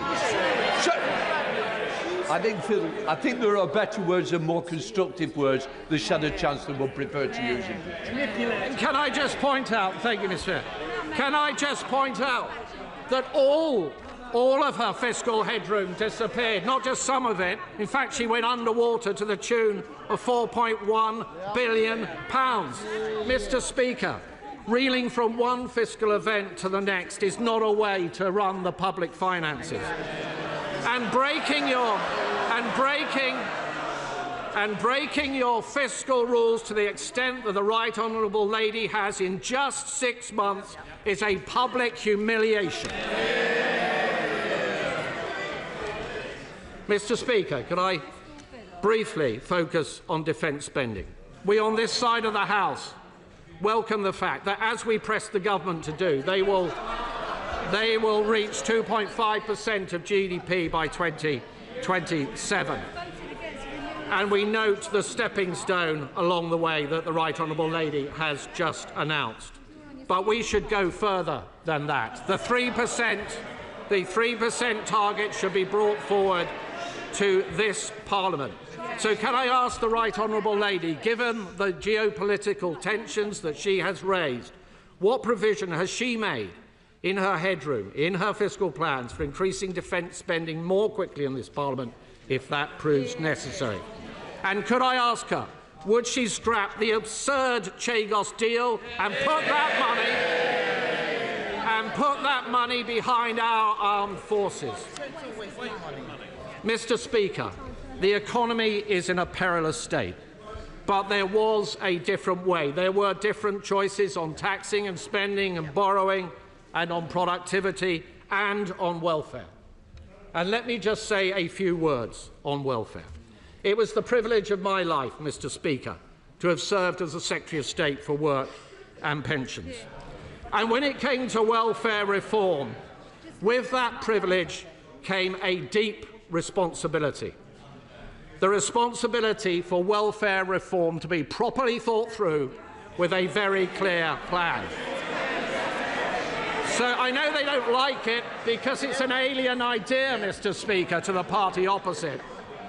so that we can be fair to the taxpayer but equally fair to the many people up and down our country, some of whom are highly vulnerable. This was an approach on our watch that led to $5 billion of savings across the forecast period and 450,000 fewer people going on to long-term sickness and disability benefits as a direct consequence. And we would have gone further, much further, and we set out a clear plan, we set out a clear plan in our manifesto to do exactly that. But the party opposite rushed their changes. They had no plan. There was not a single mention of PIP, personal independence payments, in the Labour Party manifesto. When they got into office, they pussyfooted around and dithered. Why? Because it's deeply divisive within their rank and file. And then suddenly, when the Chancellor decided that she had run out of money, out the word went to find some savings in welfare, to scrabble around, to yank every lever possible. And the spectacle, frankly, Mr. Speaker, of what the OBR has said about the changes that were only announced last week by the Secretary of State for Work and Pensions is simply shambolic. Yes. We have gone from incompetence, Mr. Speaker, to chaos. Yes. There have been more changes in this policy than there were at the last minute to the profile of the Right Honourable Lady on LinkedIn. The result is the worst of all worlds, a wholly inadequate level of savings on welfare, with welfare costs still spiralling ever higher, and changes that were likely to harm many vulnerable people. So could I ask the Right Honourable Lady, when the Secretary of State for Work and Pensions came to the House last week with these changes, she did not provide an impact assessment. Was this because the OBR had not signed off the numbers? Was it because the department did not have enough time to produce one? Or was it only provided today, as many of us suspect, because this was thought to be a good time to bury bad news? Mr. Speaker, the forecast for growth is down, for borrowing costs is up, for inflation is up, and business confidence has been smashed in a million pieces. This Chancellor constantly trying to blame forces beyond her control. The right response is not to duck responsibility, but to build a resilient economy. The Right Honourable Lady would have us believe that that is what she is doing. But how can we believe this Chancellor? How can we trust this Chancellor? She is the Chancellor who said she would not increase borrowing, but she did. She said she wouldn't change her fiscal rules, but she did. She said she wouldn't put up national insurance, but she did. She said she wouldn't cut winter fuel payment, but she did. She said she wouldn't tax farmers, but she did. And she said she would not move to more than one fiscal event a year, and she just has. And now we are all paying the price of her broken promises. Today's numbers confirm it. We are poorer and we are weaker. To govern, Mr. Speaker, is to choose. And this Chancellor has made all the wrong choices. Chancellor of the Exchequer. OK, well, I know that the Chancellor hasn't been in this role, Sarah Chancellor hasn't been in this role for very long, but I mean, at least he's not misquoting Shakespeare today. If this was a budget, then it would be the Leader of the Opposition responding. Now, I'm glad that she's still in her place. I know that she'll want to get back to her office for a lunchtime steak soon. But the Right Honourable Gentleman, he talks about budgets. Let me remind the party opposite that the only emergency budget we have seen in recent years was in response to the party's disastrous mini-budget. A mini-budget that crushed the economy, sent mortgage bills spiralling and left a £22 billion black hole in our nation's finances. Now, they might have forgotten about the damage that they did to our country, but the British people never will. But as always, the Shadow Chancellor talked a lot, but he didn't offer a single alternative. He says he opposes our tax rises, but he can't tell us whether he would cut the NHS to reverse them. He says he wants economic growth, but they abstained on the very planning reforms that the OBR have said will kickstart growth. Now, Mr. Speaker, you don't change the country by abstaining, by sitting on the fence. You change the country by leading, by taking action, and that is what this government are doing.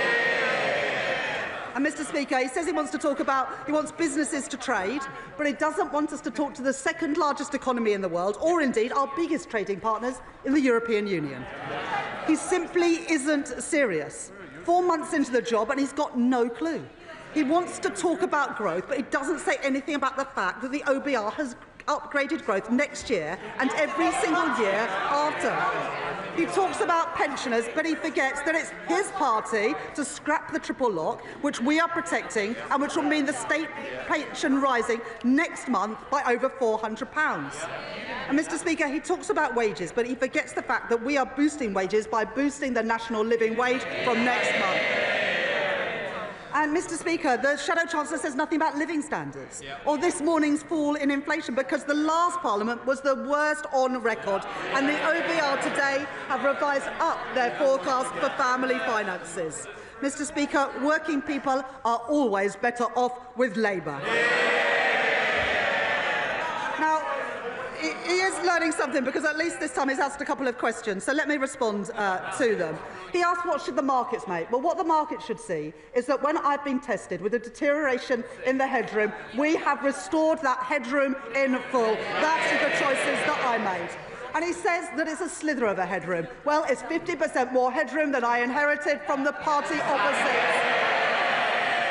When I was left with a slither of headroom, I rebuilt it after this government, last government, eroded it. That is the difference that we've made. And whilst they left the public finances and the public services a mess, we wiped the slate clean, which means we have the flexibility now to increase defence spending, as we have done in the, as the leader of the Labour Party has done. The party opposite had 14 years to increase defence spending, and now they lately come to the party. And the Shadow Chancellor mentions welfare reform and his time at the Department for Work and Pensions. What a legacy. 1 in 8 young people not in education, employment or training. 1,000 people a day going on to personal independence payments. And the OBR say today that welfare spending as a share of GDP will now start falling, a far cry from what we had under the party opposite. And, Mr. Speaker, the Shadow Chancellor speaks about employment. Well, the OBR say that employment will increase, that wages will increase and that living standards will increase. What a change after 14 years of the Conservative Party. Well, the world is changing, and no one can be in any doubt about it. But the Conservative Party are stuck in the past, divided, out of touch and carping from the sidelines. They have no plan. No plan to kickstart growth, no plan to fix our public services, no plan to keep our country safe. The only plan for change they are working on is to change their party leader, and you can't blame them for that. So if they have no plan, let me remind them about ours. The minimum wage up, real wages up, house building up, NHS investment up, investment in our schools up, investment in our roads up, defence spending up. Every single one of those policies opposed by the party opposite. Opposed by the Conservatives, opposed by Reform, opposed by the SNP, opposed by the Liberal Democrats and opposed by the Greens. Mr. Speaker, it's the anti-growth coalition in action. They are the blockers, we are the builders, securing Britain's future, protecting working people and delivering change. Chair of the Finance Committee, Dame Meg Hillier. Thank you, Mr. Speaker. Mr. Speaker, my right honourable friend inherited a very difficult challenge when she became Chancellor of the Exchequer last July. And she is absolutely right that the books need to balance. This is not other people's money we're spending, but taxpayers' money hard earned by our constituents, and she is right to be tough as Chancellor on this. We look forward to quizzing her at the Treasury Select Committee next week. I'm sure she's looking forward to it as much as we are. Mr Speaker, the Chancellor announced an extra £2 billion a year in capital spending, and she talked about extra defence spending. Can she give some more detail about where she hopes that £2 billion a year extra will go? Yes, definitely. Chancellor. I thank my honourable friend for that question, and I indeed look forward to attending the Treasury Select Committee next week. I was pleased to have served on the Treasury Select Committee in the past, and it's a pleasure to give evidence to you. We will set out in the spending review, my right honourable friend, the Chief Secretary, will set out in the spending review the allocation of the additional capital money, but I was able to announce today £2.2 billion into defence from next year, as well as £2 billion as a down payment to build the affordable and social housing that we need. Two examples of the priorities of this government to get Britain building and to secure our national security. Liberal Democrat spokesperson Daisy Cooper. Thank you, Mr Speaker. The people of this country are crying out for change, but they feel they're just getting more of the same. Of course, it was the Conservative Party that wrecked the public finances, but we are 8 months into the new government, and people are left wondering, where is the change that was promised? The Chancellor says that the world is changing, so why won't she change course with it? The Chancellor said she wanted a dash for growth, but with her national insurance jobs tax, she shot herself in the foot before she even crossed the start line. After the government's disastrous budget, the government had the chance today to change direction, to fix our finances, to kickstart growth and deliver a small business budget. The government could have scrapped the jobs tax, which will hammer our high streets, and instead asked the big banks, the social media giants and the online gambling companies to pay their fair share instead. And the government could have changed its approach to trade, launching talks to boost growth with a new trading deal with our European neighbours. Instead, the government has made the wrong decisions to cut public services, hit disabled people and inflict more pain on our small businesses and high streets. In doing so, they have delivered no change and almost no growth at all. After years of Conservative mismanagement, people can see just how broken our public services are. They can't see a GP, they can't see a dentist, they're fighting for an education plan, and they are picking up the pieces of a broken social care system. Everything is broken, nothing works. That is why people are impatient for the change that they were promised. We have to bring the welfare bill down and support more people into work. It's right for people and our economy, but cutting support for someone who needs help getting dressed and washed in the morning isn't just wrong. It does absolutely nothing to support that person into work. And if anything, it does the exact opposite. It will also have knock-on impacts for the entitlements of their family carers too. So will the Chancellor come clean about this? If the government is serious about cutting welfare spending, it must get serious about fixing health and social care. So will the Chancellor speed up the social care review and ensure that it concludes no later than the end of this year? And in her quest to slim down the civil service, I wonder why the Chancellor has not looked at the mountain of red tape created by the last government's terrible trade deal with Europe. A whopping 2 billion extra pieces of paper have had to be completed by businesses since Brexit, enough to wrap around the world 15 times. If we manage to cut the red tape, we can give British businesses a tailwind. We can deliver far more growth than is currently predicted. We can increase the fiscal headroom to deal with global headwinds, and we can free up precious time and money in our civil service. That would be real change. Madam Deputy Speaker, business was promised change too, and today's statement should have been a small business budget. We Liberal Democrats have repeatedly raised the alarm about the impending damage from the national insurance jobs tax, the bigger business rates bills and changes to reliefs for family farms and family businesses. These changes will be a hammer blow to small and family businesses, leaving communities facing the prospect of an epidemic of boarded-up shop fronts. And there'll be a hammer blow to community health and care providers who stop our NHS from falling over. This isn't the change that was promised. So instead, I say again, the Chancellor should look again at much fairer ways to raise the tax revenue our public services desperately need, by reforming capital gains tax more fairly and asking the big banks, the social media giants and the online gambling companies to pay their fair share. I know that the Chancellor must contend with President Trump's trade war, which is causing global economic turmoil. But our response to Trump's bullying cannot be to cower in the corner and just hope that he's nice to us. We cannot sit on our hands whilst British steel is hit with Trump's tariffs. We Liberal Democrats warmly welcome the Chancellor's move to raise defence spending to 2.5% of GDP. But instead of cutting the aid budget, which abandons the world's poor and damages our soft power, she should instead be covering the cost by raising the digital services tax, handing the tab to Elon Musk and Trump's other billionaire backers. At the very least, Madam Deputy Speaker, can the Chancellor categorically rule out any reduction in the tech tax in an attempt to appease the White House, especially when disabled people in Britain face eye-watering cuts?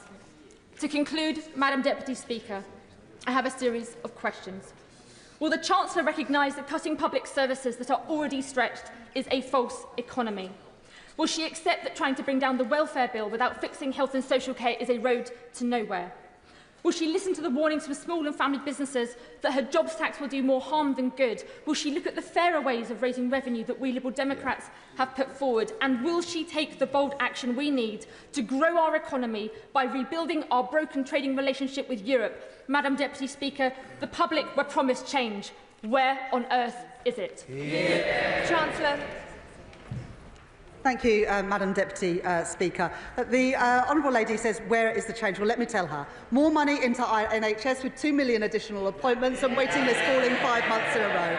We're rolling out breakfast clubs in primary schools from April this year. We're increasing defence spending to protect us in a more uncertain world. Additional support for carers, a living wage up, the Employment Rights Bill, and so much more. That is the difference we've made in 9 months, and we've only just got started.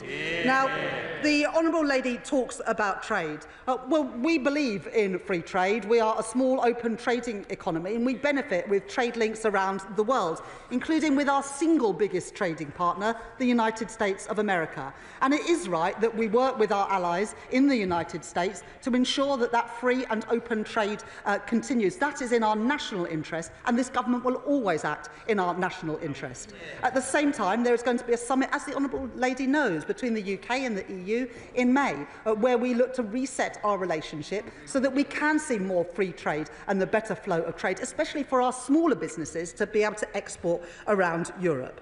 Now, the Honourable Lady talks about welfare. Well, the Honourable Lady has not admitted that there is a single problem in the welfare system as it exists today. Now, I'm not willing, this party is not willing, to write off 1 in 8 young people who are not in education, employment or training.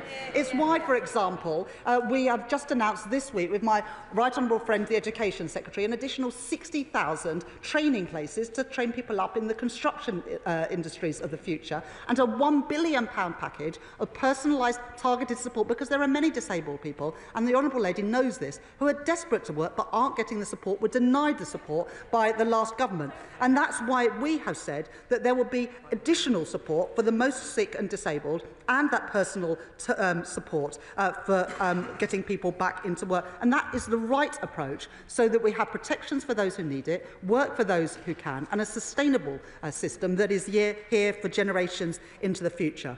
But I do want to take on the main point that the Honourable Lady makes, because the Honourable Lady wants all the money for public services, but she doesn't want to raise the taxes to pay for them.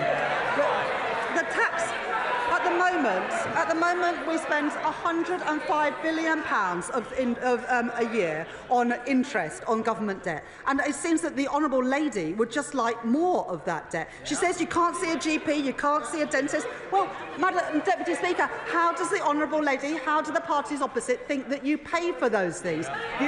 You can't object to the tax increases and support the money that we've invested in our public services. And to say otherwise, I'm afraid, is fairy tales and the magic money tree. It just does not add up. The difference on this side of the House is that we will put money into our public services, explain where it comes from, and ensure that the public finances are on a firm footing. And that is the difference between our party and the parties opposite. you, Madam Deputy Speaker. Young people in my constituency, indeed across the country, have had an incredibly difficult time growing up. Austerity saw their further education budgets cut by 14%, then a pandemic, now war in Europe. So can the Chancellor please set out how her plans to get Britain building again will help my constituents, my young constituents, get the good non-graduate jobs they need in Loughborough, Shepshed and the villages? Thank you, Madam Deputy Speaker. And the honourable member, my honourable friend, speaks powerfully on behalf of his constituents in Loughborough. The additional homes, the 1.5 million homes that this government is building, will ensure that families in Loughborough have a chance of getting on the housing ladder, and young people in Loughborough will have the opportunities to help build those homes. That is the difference that we are making. More jobs, paying decent wages, more homes for our families. Glenn. Madam Deputy Speaker, I hope that the Chancellor next Wednesday in front of the Treasury Select Committee will reiterate her commitment not to come back with more tax increases. But could I turn to the OBR page 5, 1.2, where it says, while the government's planning reforms deliver a modest boost to the level of potential output of 0.2% in 2029, its cumulative growth between 2023 to 2029 is still half a percentage point lower than we projected in October. And the level of productivity is 1% lower. I'd like to know what the Chancellor thinks about that, and can she confirm that the Employment Rights Bill has not been evaluated by the OBR? Well, the key point that the right honourable gentleman says there is that from 2023 to the end of the forecast, cumulative growth is lower. But of course, this government didn't come into power in 2023. We came into power in July 2024. And what the OBR numbers show, that the economy is bigger because of the changes that we've made. It's just a difference of the dates. I look forward to coming to the Select Committee next week, and I'm sure I'll take more questions from the honourable gentleman then. Yuan Yang. Thank you, Madam Deputy Speaker. The Chancellor has rightly championed economic stability in stark contrast to the previous government, indeed in stark contrast to the previous 5 Chancellors. Yet, as she has said, the world is becoming more unstable, and that global instability feeds through to rapid changes in official projections, which can constrain our room for action.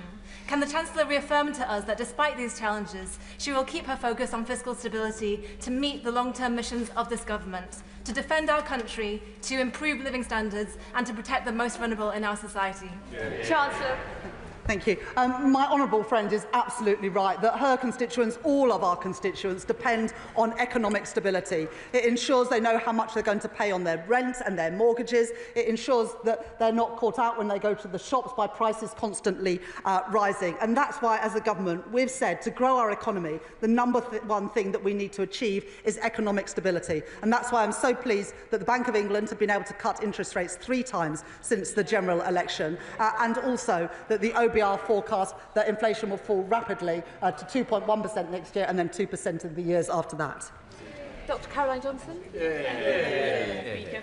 Madam Deputy Speaker, schools face imminently a huge rise in costs due to the rise in national insurance contributions, and they had been reassured by the government that head teachers have been reassured that the schools will be recompensed with money to cover the national insurance costs.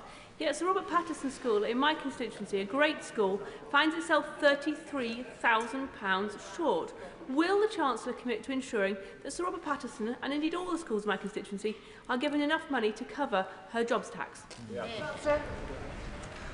Well, public services, including schools, have been compensated for the increase in national insurance. And I'm happy for the honourable lady to get in touch with me or the Education Secretary to set out the case of that school. But the only reason we've been able to put record investment into our schools is because the stability of return to our economy, including the tax increases that we had to bring forward last year to provide that extra money for our public services, including schools, in the honourable lady's constituency. Debbie Abrahams. Thank you, Madam Deputy Speaker. And I recognise the difficulties that my right honourable friend is facing in terms of fiscal challenges and so on that she inherited. And I also support the reforms that my right honourable friend, the Work and Pension Secretary, has set out. But all the evidence is pointing to the fact that the cuts to health and disability benefits will lead to increased poverty, including severe poverty, and worsened health conditions as well. So how will making people sicker and poorer help in terms of driving our economy up and then people into jobs? Chancellor. Well, as my honourable friend knows, in the Green Paper we're consulting on a premium payment for the most severely sick and disabled, because as a government we believe that those people who need support should get it. But like the honourable lady, I recognise that there are many people who are sick and disabled. There are many young people who could be working but were written off by the previous government, and that's why we're putting record investment in helping get those people back to work with guaranteed, personalised and targeted support. And you are half as likely to be in poverty if you are working, if you move from welfare into work, and we're determined to lift people out of poverty by ensuring that there are good jobs, paying decent wages, with the security that's guaranteed through the Employment Rights Bill. Bobby Dean. The OBR have said that the package of welfare cuts, the information they received was late, with insufficient detail, and the estimates are highly uncertain. They're saying they're now going to have to certify them in the next forecast. So can the Chancellor confirm whether that means that the government have to go further with even deeper cuts to welfare than they've announced so far today? Chancellor.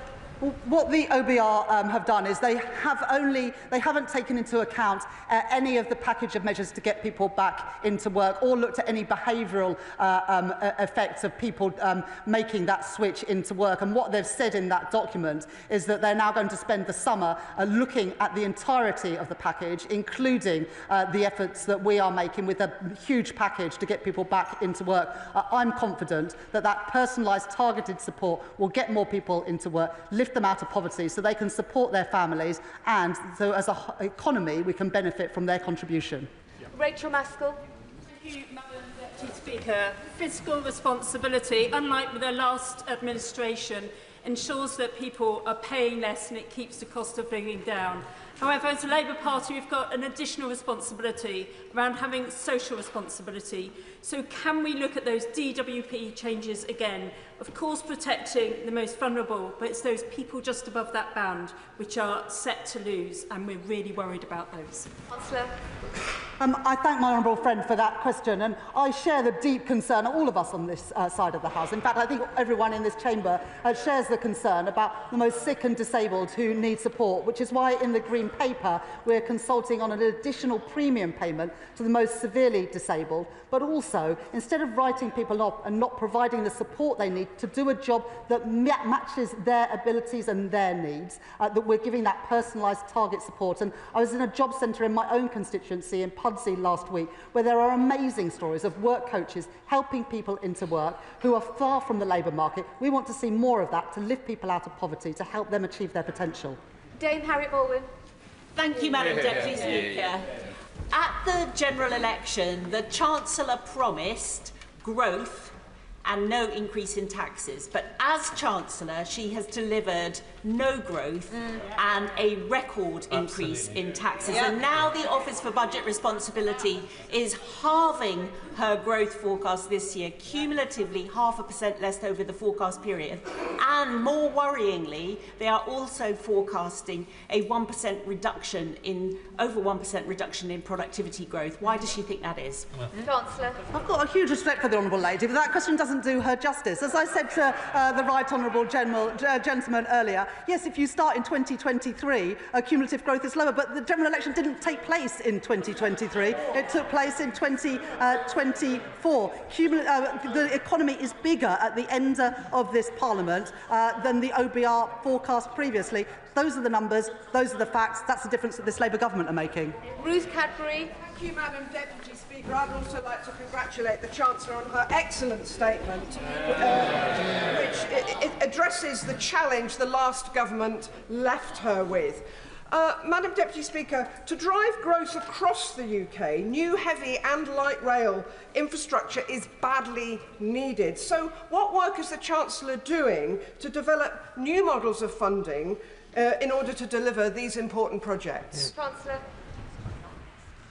I thank my honourable friend for that question. And one of the reasons that we've put an additional £13 billion into capital spending over the forecast period is that we can then invest in the infrastructure that our country needs, including in transport infrastructure, which I know the honourable lady, as chair of the Select Committee, has a keen interest in. And she's absolutely right that we do need to look more at how we can leverage in private sector funding for a whole range of projects, including the Lower Thames Crossing.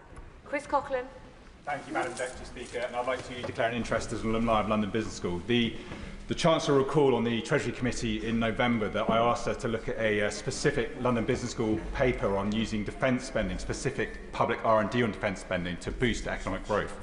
I was delighted to hear that the Treasury did evaluate that specific paper by Professor Paolo Saruco as part of the spring statement, and has listened to me and the Liberal Democrats. So does the Chancellor agree with me that using defence spending focused on public R&D can be one way not only to keep us safe, but also to raise productivity and boost economic growth?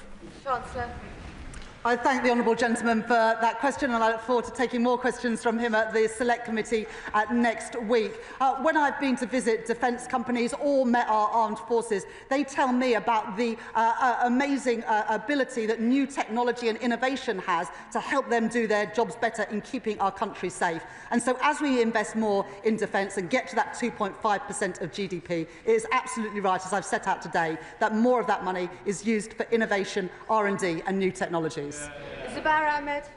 Thank you, Madam Deputy Speaker. Congratulate my right honourable friend on grasping the challenges and the opportunities that this new world presents us. Opportunities that will mean that in my constituency of Glasgow South West there will be more investment into the defence sector. And Madam Deputy Speaker, that is timely, because after 18 years of SNP government, 1 in 6 people in my constituency are economically inactive. Will my right honourable friend agree with me this investment will finally raise their ambitions and raise their pay packets? Chancellor.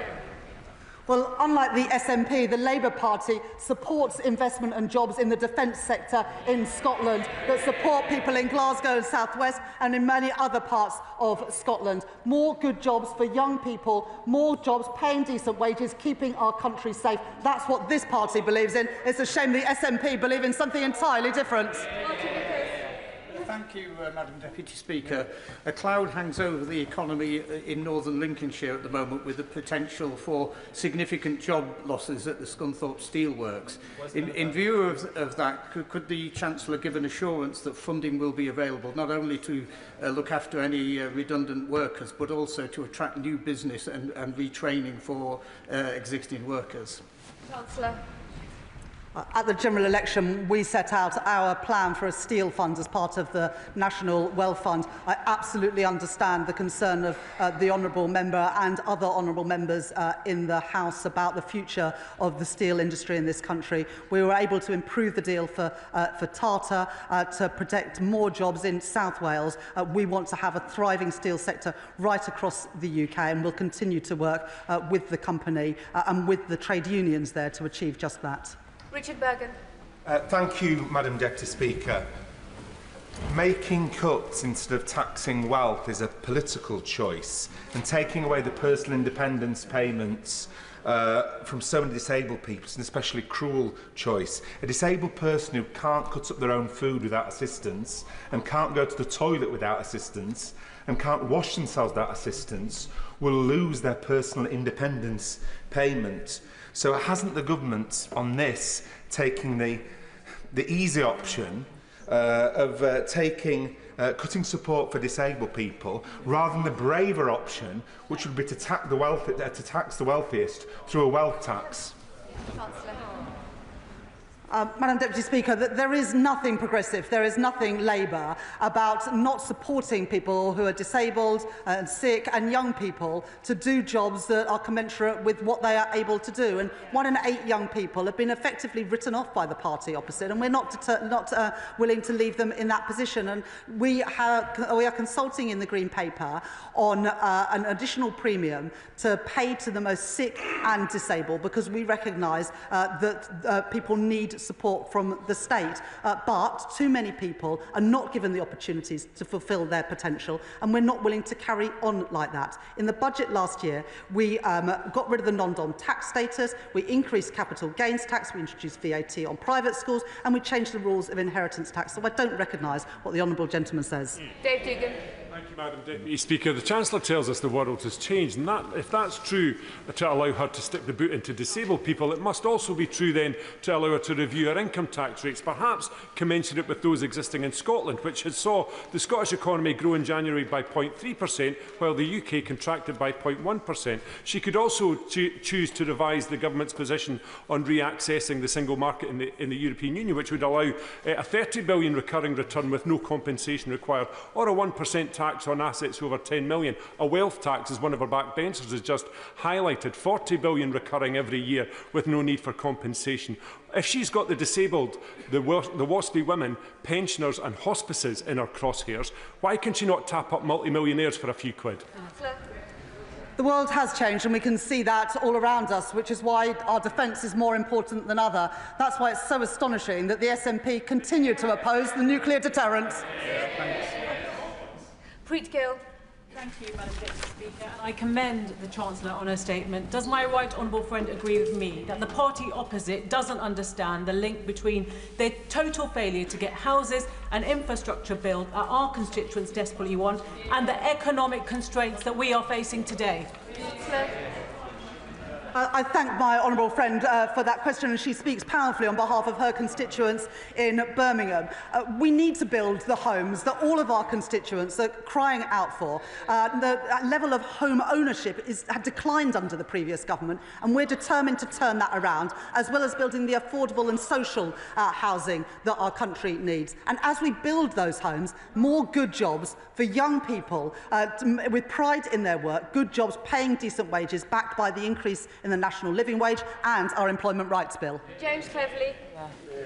Thank you, Madam Deputy Speaker. Her Transport Secretary failed to stand up to the transport unions. Health Secretary failed to stand up to the health unions. Her Work and Pension Secretary failed to stand up to the backbenches of her own party. Her savings are predicated on getting rid of a whole tranche of civil servants. How can we have any confidence that she or the Prime Minister will stand up to the civil service unions? Today, as part of the Transformations Fund, we've set aside £150 million next year for redundancy costs for a voluntary exit settlement, showing how serious we are about reducing the size of the civil service after it increased to record levels under the party opposite. Michelle Strobhan. Thank you, Madam Deputy Speaker. Communities like mine in Barrow-in-Furness feel more acutely the failures of the previous government. They've left Barrow-in-Furness in a dreadful state. Does the Chancellor agree with me that it's through this government's commitment and funding towards Barrow-in-Furness and our defence sector that we will change things transformationally on the ground in Barrow and mean that Barrow can be a blueprint for how the defence pound can be better spent across our constituencies? I know that my honourable friend is incredibly proud to represent Barrow-in-Furness, and that her constituents are incredibly proud to work on our nuclear deterrent, and this government will always stand with them with our new plan for Barrow, for new jobs, new investment in the town, so we get value for money for taxpayers, but also, most critically, we ensure our country's national security. Sir John Hayes. Thank you, Madam Deputy Speaker. The Chancellor was right to highlight productivity as an issue. I'm right, too, to focus on skill shortages, although she didn't explicitly note the implicit link between them. She failed, however, to say that her productivity ambitions have been scaled back and that the number of NEETs, young people not in education, employment, training, that she noted, is growing, actually. So will she set out, perhaps in a further note, a note in the Library of the House or a statement, by how much she expects apprenticeships to grow year on year? When I was Minister, it reached the highest level in modern times, and the number's much lower now. So we need to grow apprenticeships, to make skills, to grow productivity. Will she do that? For if she doesn't, people will feel that hope exceeds expectation. I thank the honourable gentleman for that question, and I know he speaks powerfully about something he knows a huge amount about. Let me just answer 3 parts of that question. First of all, the OBR do revise up productivity in their forecast. Secondly, on young people not in education, employment or training, it's a massive problem, 1 in 8 young people. The OBR, as I said in the answer to a previous question, haven't taken into account the impact of our Back to Work programme. They're going to work on that over the summer with the DWP and the Treasury, because we want to make sure that we design that in a way that gets as many young people back into work, contributing to the economy, contributing to our society. And we were able to announce just a couple of weeks ago in National Apprenticeship Week an expansion of the apprenticeship programme, particularly with foundation apprenticeships, relaxing some of those requirements about maths and English, because if we want to build the homes that our country needs, we need to get people into those construction jobs and not say, I'm sorry, you didn't get a grade C in maths and English, you're not welcome on the construction site. That makes no sense at all, which is why we're reforming how apprenticeships work to get more people with the skills they need to make a contribution to their families and the economy. We want those numbers going up. Joanna Baxter, she'll be followed by Steve Darling. Joanna Baxter. Thank you, Madam Deputy Speaker. Our fiscal rules were designed to ensure that we didn't repeat the damaging austerity of the party opposite, which harmed my constituents so much. Does my right honourable friend agree it's only because of those fiscal rules that the OBR have today confirmed that people in Paisley and Renfrewshire South will be on average £500 a year better off with this Labour government? Chancellor. To ensure people are better off, we need to control inflation, which is why stability is so important, bring interest rates down, and the Bank of England have had the confidence to cut interest rates 3 times since the election, and also boost wages, which we're beginning to see with real wages wages growing at twice the rate of inflation. That benefits my honourable friends' constituents and people up and down the country, and that's why we welcome the fact that the OBR today revised up real household disposable income per person by £500. Steve Darling. Thank you, Madam Deputy Speaker. Today and last week, the Chancellor rushed through severe cuts to the benefit system that will hit some of the most vulnerable in our society. Whilst we should have considered benefit reform, this is ill-conceived. Can the Chancellor explain to the Chamber why she is choosing to balance the books of the nation on some of the most vulnerable, on the backs of some of the most vulnerable of those in our society? Chancellor. I have huge respect for the honourable gentleman, but I think everybody in this House and everyone in the country can see that the welfare system is just not working. When you've got 1 in 8 young people not in education, employment or training, 1,000 people going on to personal independence payments every single day, we can't carry on like this. The basic principles of this government is that people who need support should be protected. Those who can work should work, and we will support them with personalised, targeted support, and that we need a system that is sustainable. That is what the reforms set out by my right honourable friend, the Work and Pensions Secretary, deliver last week, alongside the Green Paper, where there will be further consultation to make sure that those with the most severe need get the additional support that they are rightly entitled to. We have another 45 minutes. As questions are short, more members will get in. Imran Hussain. Thank you, Madam Deputy Speaker. It's absolutely right that the party opposite devastated our communities and left us with billions of pounds of debt. But it is not right that disabled people and the most vulnerable in our society should pay for that. Thousands of my constituents continue to be fearful about the announced welfare cuts. Disability organisations have warned that hundreds of thousands will be pushed into poverty. So I say to the Chancellor, we must make the right political choice. Protect the most vulnerable in society and introduce a wealth tax so that multimillionaires and billionaires can pay their fair share. Chancellor. But my honourable friend represents the constituency that neighbours mine, and he knows and I know that there are far too many people in both of our constituents, in Leeds and Bradford, who are written off. People who are not working, who are quite capable of working if they were given the support. People who may be disabled, but doesn't mean they can't work and contribute if they are given the proper support. And that's what the party opposite failed to do. That's what our government are determined to deliver. And we will work with disabled groups, we will work with job centres, including the one in Pudsey where I was last week, to make sure that we support people to fulfil their potential, not writing them off like the party opposite did. Sir Julian Lewis. Yes. I welcome the Chancellor's emphasis on defence expenditure and his support for the nuclear deterrent.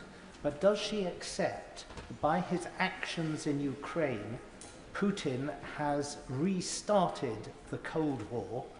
And will she bear in mind that during the 1980s, up to the end of the Cold War, we were spending regularly between 4.5% and 5% of GDP on defence? That's the sort of scale that's really required.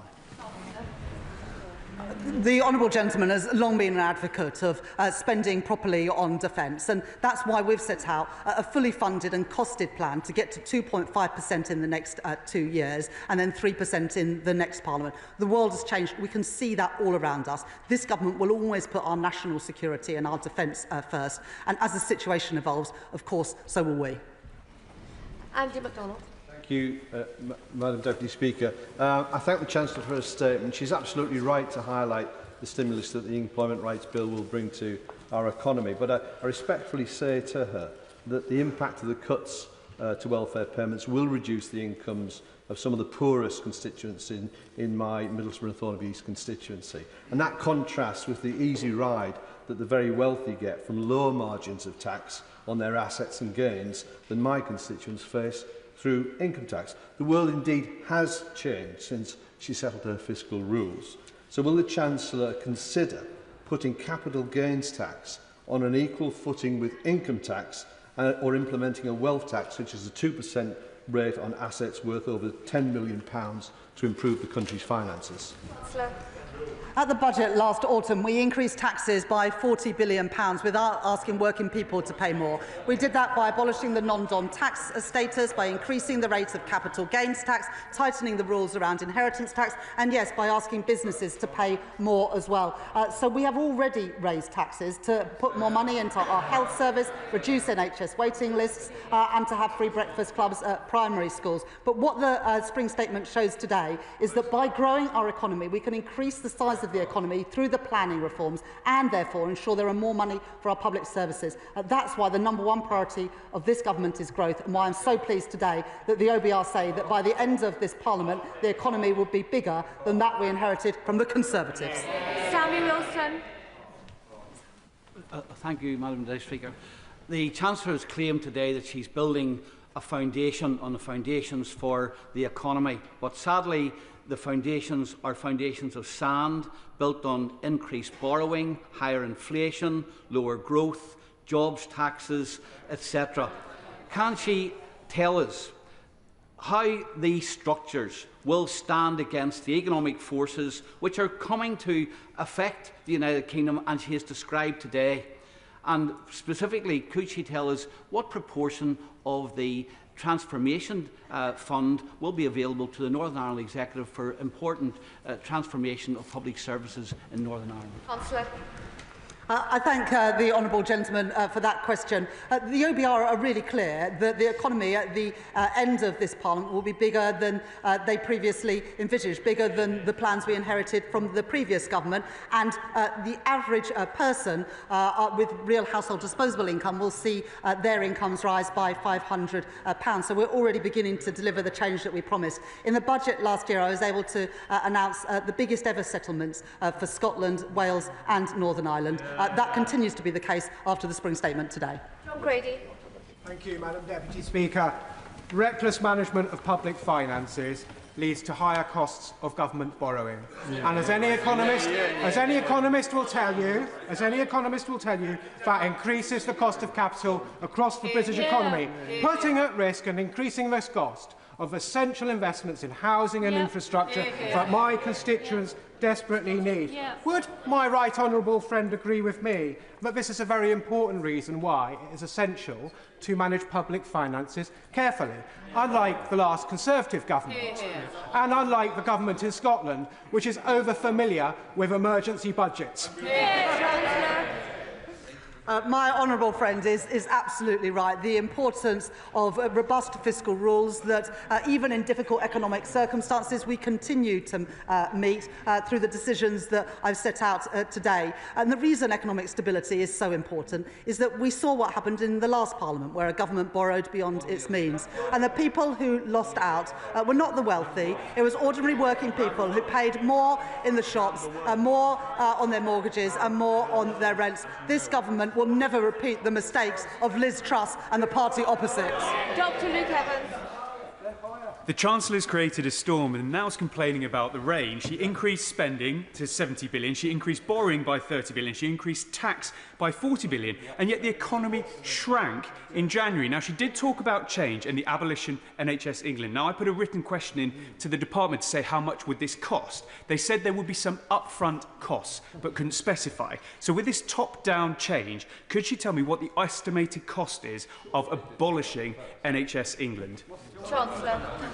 It's really difficult to understand what the party opposite want. Do they want to reduce the cost of admin and bureaucracy, or do they want to carry on with everything the way it was? We want to change things, and that's why in the transformation fund that I set out today includes £150 million for a voluntary exit scheme, because we want more money on the front line, not in the back office and a bloated bureaucracy left by the party opposites. Rebecca Long-Bailey.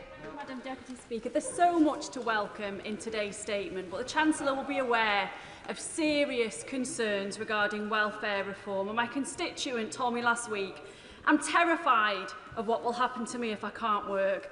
I'm already having thoughts of suicide at the prospect of these changes and what they mean for disabled people.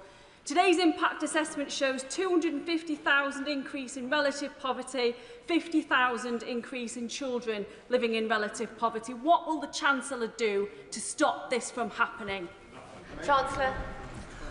Well, the honourable lady speaks about a constituent who is in work, and she, I'm sure, like others, will welcome the work that Charlie Mayfield has done about ensuring that people with sickness and disability can stay in work, because we know that the best place for people is in work for their health, both physical and mental. But we know too often when people drop out of the labour market, they really struggle to get back in. So alongside the targeted support to get people back into work, we're determined to work with businesses to ensure more people with sickness and disability can stay in work, contributing to their family finances and contributing to the wider economy.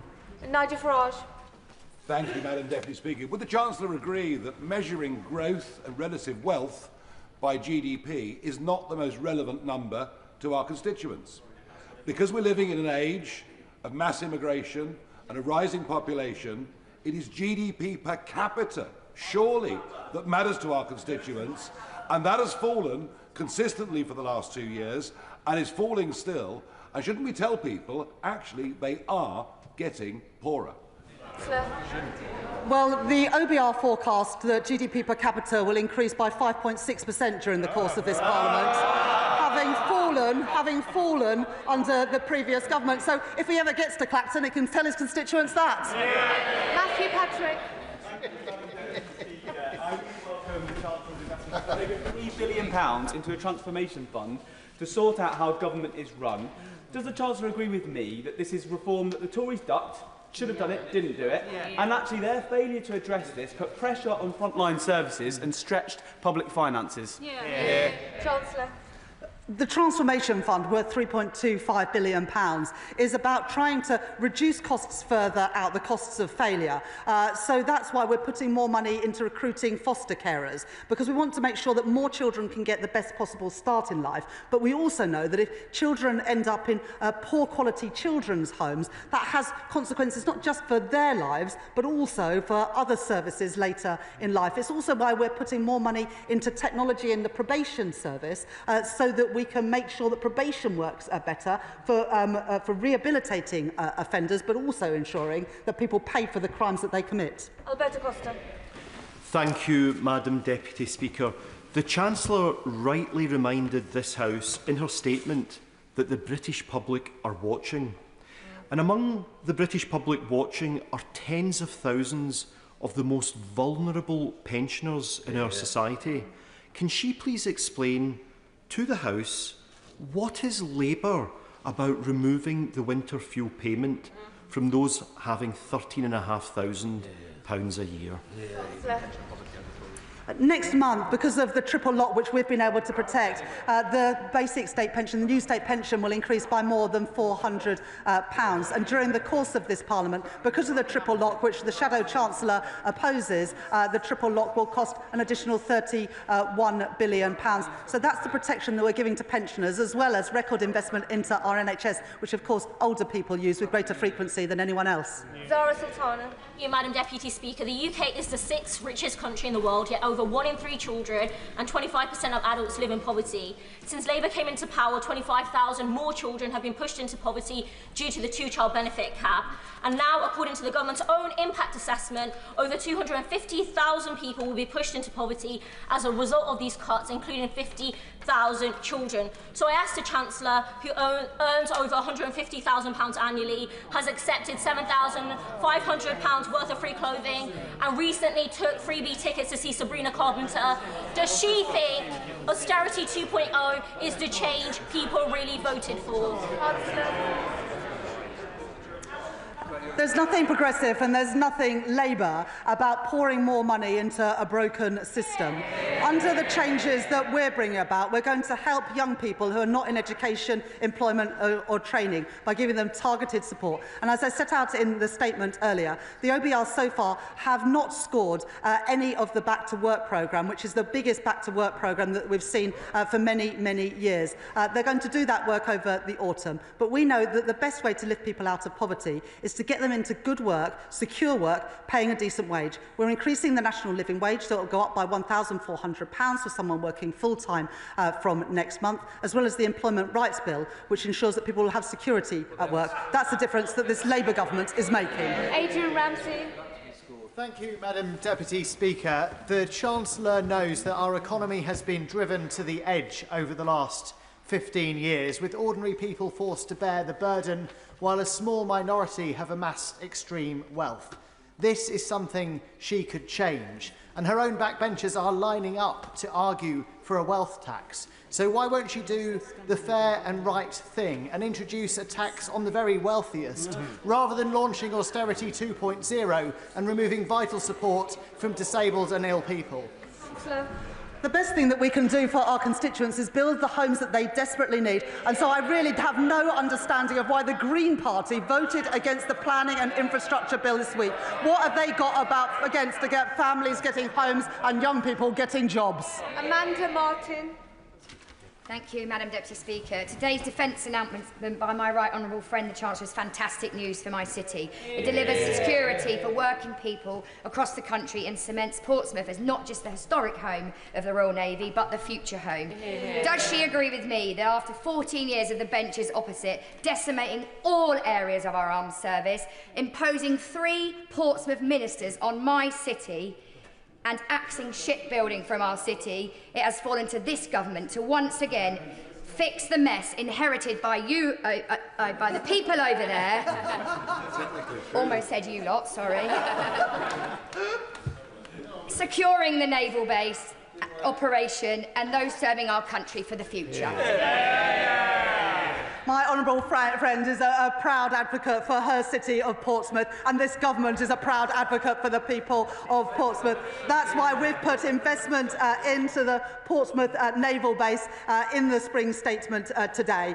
As we grow what we spend on defence to keep our country safe and secure, we want to ensure that there are more good jobs, paying decent wages, to make Britain a defence industrial superpower and to support those who serve on the front line.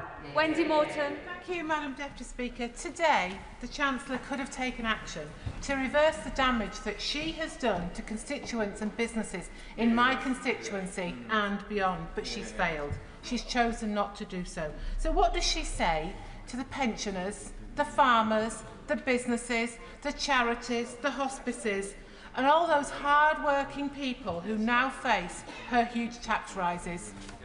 Chancellor. When I became Chancellor, I inherited £22 billion of black hole in the public finances left by the party opposite. And we've taken action to address the hole in our public finances. And what I would say to the Honourable Lady's constituents, and indeed, Right Honourable Lady's constituents, is that when they are waiting for an NHS appointment, they're now going to see a doctor and a nurse quicker than they did under the last government, because NHS waiting lists have fallen for 5 months in a row. Ron Slinger. Thank you, Madam Deputy Speaker. Does my right honourable friend agree with me that the main contrast between this and the last government is strength versus weakness? They were too weak to crack down on wasteful spending, they were too weak to address the tax breaks and loopholes for the wealthy, and they were too weak to take on the blockers in the planning system. So does she further agree with me that as the party of vested interests opposite seeks to conserve what has failed, it will take this Labour government to have the strength to take the tough, long-term decisions to build a better and much fairer Britain? The OBR today have scored some of the planning measures that we've taken, which will mean that by the end of the Parliament, the economy is £6.8 billion bigger and will contribute £3.4 billion to our public finances and our public services. That's only possible because we are taking on the vested interests and getting Britain building, backing the builders, not the blockers. And we are the government who have increased spending, who are increasing defence spending to 2.5% of GDP. The Tories had 14 years and they failed to do that. We've done that in the first year of this Labour government. Josh Brabberinde. Thank you, Madam Deputy Speaker. Heartbreakingly, last week, St Wilfrid's Hospice in Eastbourne announced many redundancies, citing the national insurance increase as a reason. I've just received a message from Mrs Robinson at Motcombe School, who faces increased costs due to the NIC's hike being passed on from a food catering supplier onto them. Can the Chancellor tell us, if she's not going to increase the digital services tax to fund a reversal of that hike, how those organisations are going to be supported to keep doing the great work that they do? Chancellor.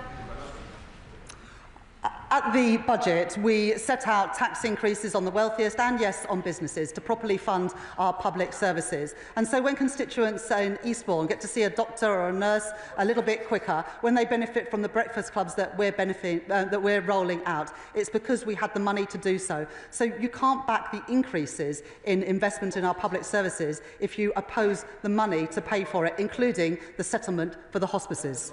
Nadia Whitton. Thank you, Madam Deputy Speaker. I understand that this government has inherited a huge financial mess from the party opposite, caused by over a decade of austerity.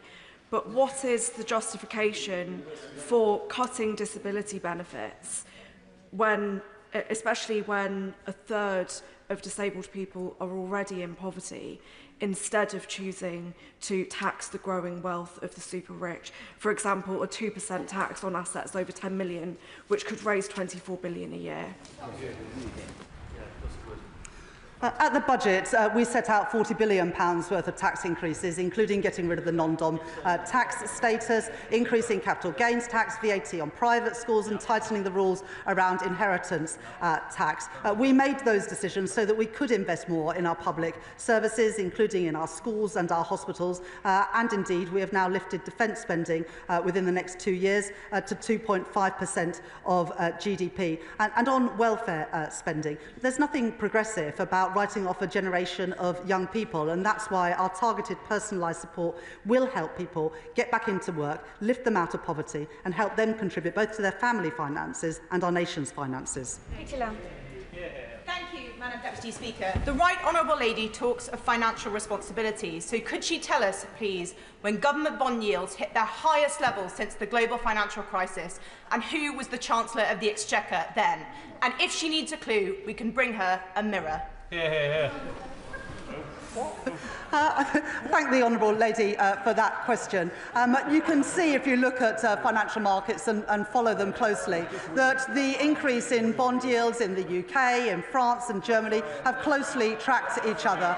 Global financial instability has affected countries around the world, and that's why it's so important that we continue to meet our fiscal rules, as I have set out today.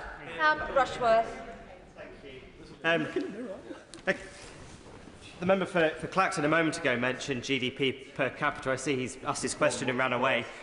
The truth is that GDP per capita only increased 4.3% in the past 16 years, compared to 46% in the years prior. What matters to my constituents is not just the growth, but it's the growth that they can feel in their pockets, in the left-behind towns and villages of Bishop Auckland. So what will she do to ensure that working people feel the growth?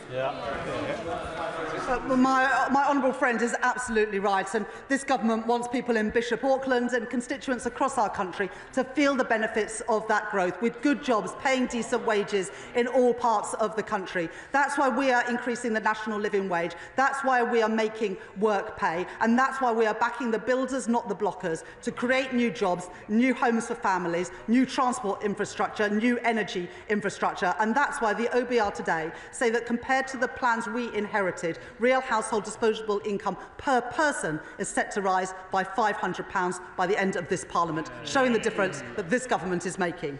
Claire Smeddy.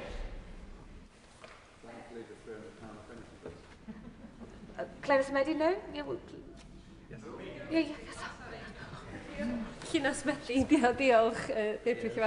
Wales has a higher percentage of disabled people and a large public sector workforce compared to the UK, and so we'll hit hardest by these cruel cuts. All this damage by self-imposed fiscal rules. There have been 5 major changes to fiscal rules since 1997. Will the Chancellor now change them so she doesn't impose further austerity? Have it all. In the budget last year, we provided the biggest ever settlement for the Welsh Government, and yet Plaid voted against that. I don't understand why the honourable member doesn't want money to go to Wales and to her constituents. Holly Billington. Madam Deputy Speaker, I thank my right honourable friend for her statement, in particular her recognition of the excellent work of Labour-run Thanet District Council, building more social homes with local firms, employing local people, including local apprentices. The government's recent planning changes mean not only council homes for local people, but also growth. Can she confirm that the Office of Budget Responsibility has only scored the effect of the National Planning Policy Framework changes and not the upcoming Planning and Infrastructure Bill?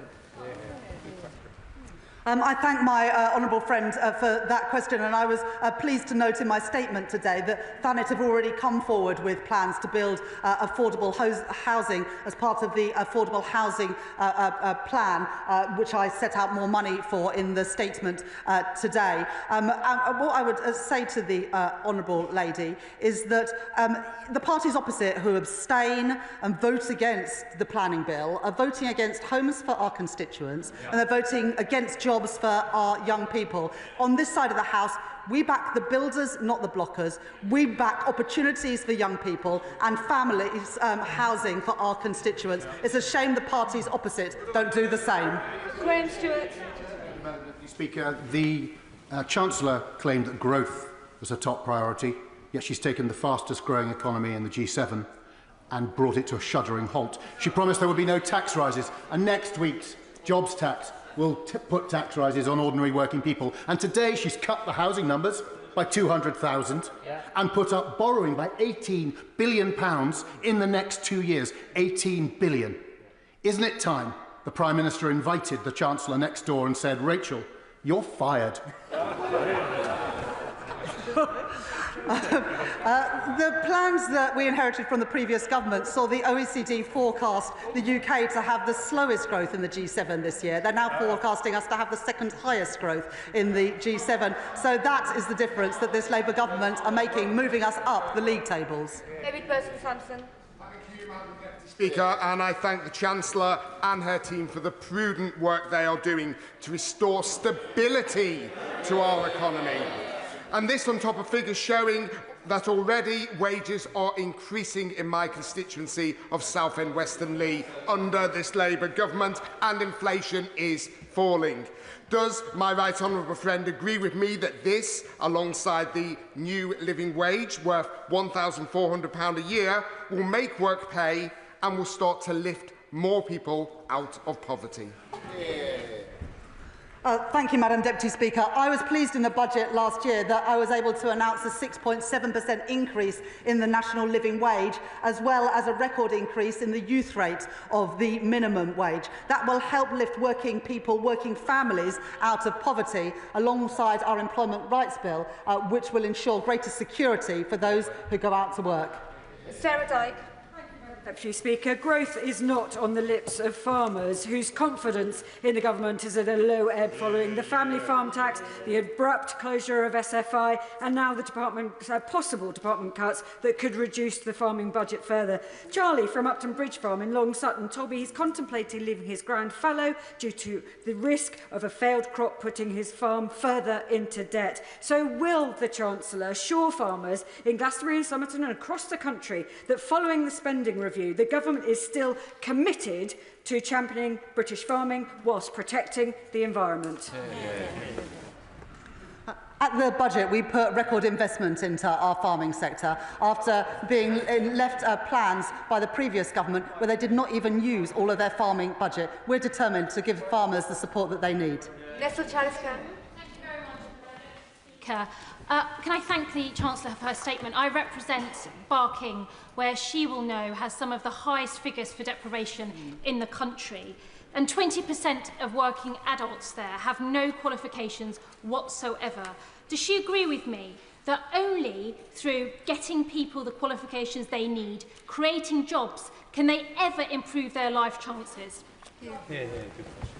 I thank my honourable friend for that question, and she speaks passionately about expanding opportunities for her constituents in Barking. The changes to the apprenticeship levy and the growth and skills levy is about ensuring that more people, including her constituents in Barking, can access those apprenticeship courses and those foundation courses. And it's also why just at the weekend we were able to announce an additional 60,000 places on construction courses to help people get jobs that pay a decent wage and offer security, which is what this government is all about. David Reid. Thank you, Madam Deputy Speaker. Given that the Chancellor chose not to mention Chagos in her statement, and given that she chose not to answer the Shadow Chancellor's question on Chagos, can the House now assume that this disastrous deal will not be going ahead, and more importantly, that the UK taxpayer will not be footing the bill? Well, as the honourable gentlemen know, our Prime Minister and President Trump discussed these issues when our Prime Minister was at the White House recently. We continue to work on those plans. The most important thing is that we protect our national security and can continue to operate out of that important base. Neil Duncan-Jordan. Speaker, point 1.14 in the OBR report outlines that the planned cuts to disability benefits will reduce personal independent payments for 800,000 claimants and cut health-related universal credit for 3 million families. Isn't it time we ask those with the broadest shoulders to carry the heaviest burden rather than the poorest in our society? I thank my honourable friend for that question. As I've already set out, the Office of Budget Responsibility in their numbers don't assume any changes in terms of people going back to work. That's what we're going to work on with the OBR, DWP and Treasury over the summer, so that we develop those plans to ensure that people aren't worse off, but they're actually better off because they can progress into jobs that suits their abilities and needs, because we want more people to have the fulfilment of a good job with security that pays a decent wage. Alex Brewer. Thank you, Madam Deputy Speaker. In a statement with significant problems, I do welcome the Chancellor's commitment to better military homes, which the Liberal Democrats have been calling for. Will the Chancellor clarify how much, by when, and will this include RAF Odium in my constituency of North East Hampshire, or is it just for those constituencies she listed which happen to have Labour MPs? We support military families wherever they are based in the United Kingdom, and we will set out more detail in the spending review in June. But already in the last few months, we have taken back into the public sector homes that were previously contracted out to the private sector, so we can make improvements to military accommodation, something that I know will be welcomed in her constituency and by military families across our country. Sarah Coombs. Madam Deputy Speaker, my constituents in West Brom work hard and pay their taxes, and they want to know that the government treats that money with respect. I'm glad we finally have a Chancellor who is being careful with every pound of taxpayers' money so we can invest in the NHS, which has seen a 10% cut in the waiting list in my area. Can the Chancellor set out how she is drawing a line under the waste and chaos of the previous government and finally putting our public finances back on a stable footing? I thank my honourable friend for that question, and she speaks powerfully on behalf of her constituents in ensuring that people in West Bromwich get a good deal from their public services and value for money when they pay their taxes. There was too much waste under the previous government, and that was exemplified during the pandemic when so many contracts went to friends and donors. That's why we've appointed a COVID corruption minister, because we want that money back in our public services, not in the hands of Tory friends and donors. Jeremy Corbyn. Thank you, Madam Deputy Speaker. There are 4.3 million children living in poverty in our society. There are 1.2 million people in receipt of PIP who are about to lose it following her statement last week. She's put a huge amount of money into defence. Could she not think for a moment of reversing the decision last week to take £5 billion out of the welfare budget and end the two-child benefit cap, which has driven so many children and families into really desperate poverty? I'm not going to make any apologies for putting more money in defence. This Labour government takes defence of our country seriously, and so we should. We are the party that created NATO, and under the leadership of the Labour Party today, we will always defend our country. David Kinzer-Dushinsky. Madam Deputy Speaker, can I congratulate my right honourable friend on her statement and on her action to end austerity, investing £26 billion in the NHS, £3 billion in education, raising defence budgets and unleashing over £100 billion of additional capital investment to build the foundations of our economy.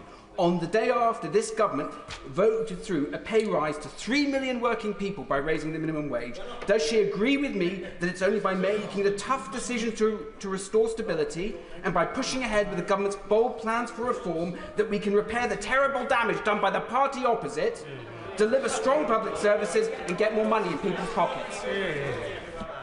I thank my honourable friend for that question, and also all the work that he's doing to back growth, to improve living standards for working people. And I was pleased in the spring statement today to announce £13 billion extra during the course of this Parliament for capital spending, because we know that the easy choice that the previous government made was always to cut capital spending, which is why we're in the mess today that we are, because of the deterioration of infrastructure. We won't make those short-term decisions. We will invest to grow our economy, working with business to do so. Nick Timothy. Thank you, Madam Deputy Speaker. The Chancellor's trouble is while her manifesto promised to limit spending increases to £9.5 billion a year, her budget increased spending by £76 billion a year, 8 times as much. She's previously said she will not come back asking for more tax rises or more borrowing. So will she rule out both in the budget later this year? The budget in the autumn last year wiped the slate clean after the 14 years of economic mismanagement by the party opposite. We won't have to repeat a budget like that, because we're not going to inherit anything like that ever again, because we've changed the rules so that the OBR always now get information rather than it being hidden like it was by the previous government. Owen. No, Clive Jones. Jones. Thank you very much, Madam Deputy Speaker. My honourable friend, the member for St Albans, gave examples of alternative taxes to Labour's national insurance increases, asking that big banks, social media giants and online gambling companies to pay their fair share of tax. Can the Chancellor confirm she has heard these Liberal Democrat alternatives and explain why she isn't listening to these fair and sensible proposals? One thing that is scored in the OBR document actually today is the gambling levy that this government has already introduced, and that money will be used to make sure that we regulate gambling properly in our country, and rightly so. Gregor Poynton. Thank you, Madam Deputy Speaker. For defence companies in Scotland, UK Export Finance plays a crucial role in financing sales to our allies around the world, including Ukraine. Can the Chancellor therefore outline how the increase in capacity in UK Export Finance will help defence companies in Scotland create jobs in my Livingston constituency and strengthen our national defence?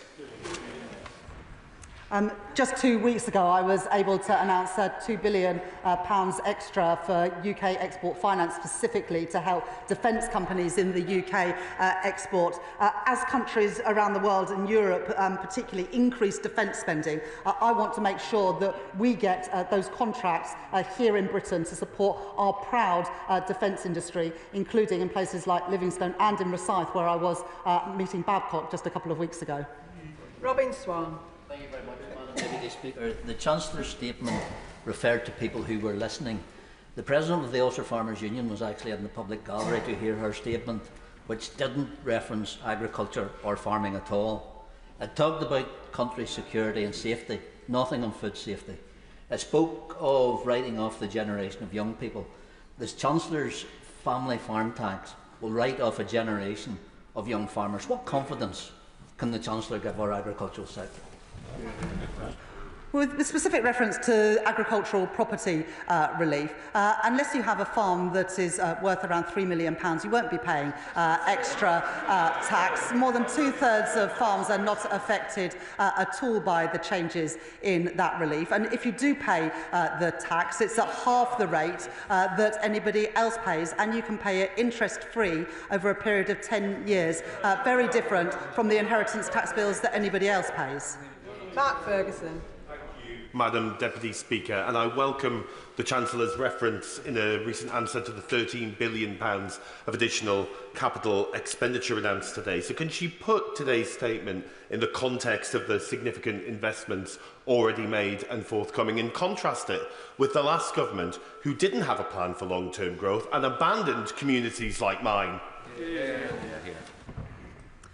My honourable friend speaks powerfully on behalf of his constituents in Gateshead, who rely on the infrastructure that our country needs, whether that's energy, digital or transport infrastructure, and in fact the houses that all of our constituents need. In the budget last year, I put £100 billion extra into capital spending during the course of this Parliament, and I've been able to announce an additional £13 billion today. Unlike the party opposite, I'm not willing to cut capital investment, because capital investment is absolutely crucial to grow the economy and to leverage in the private sector investment that we need as well.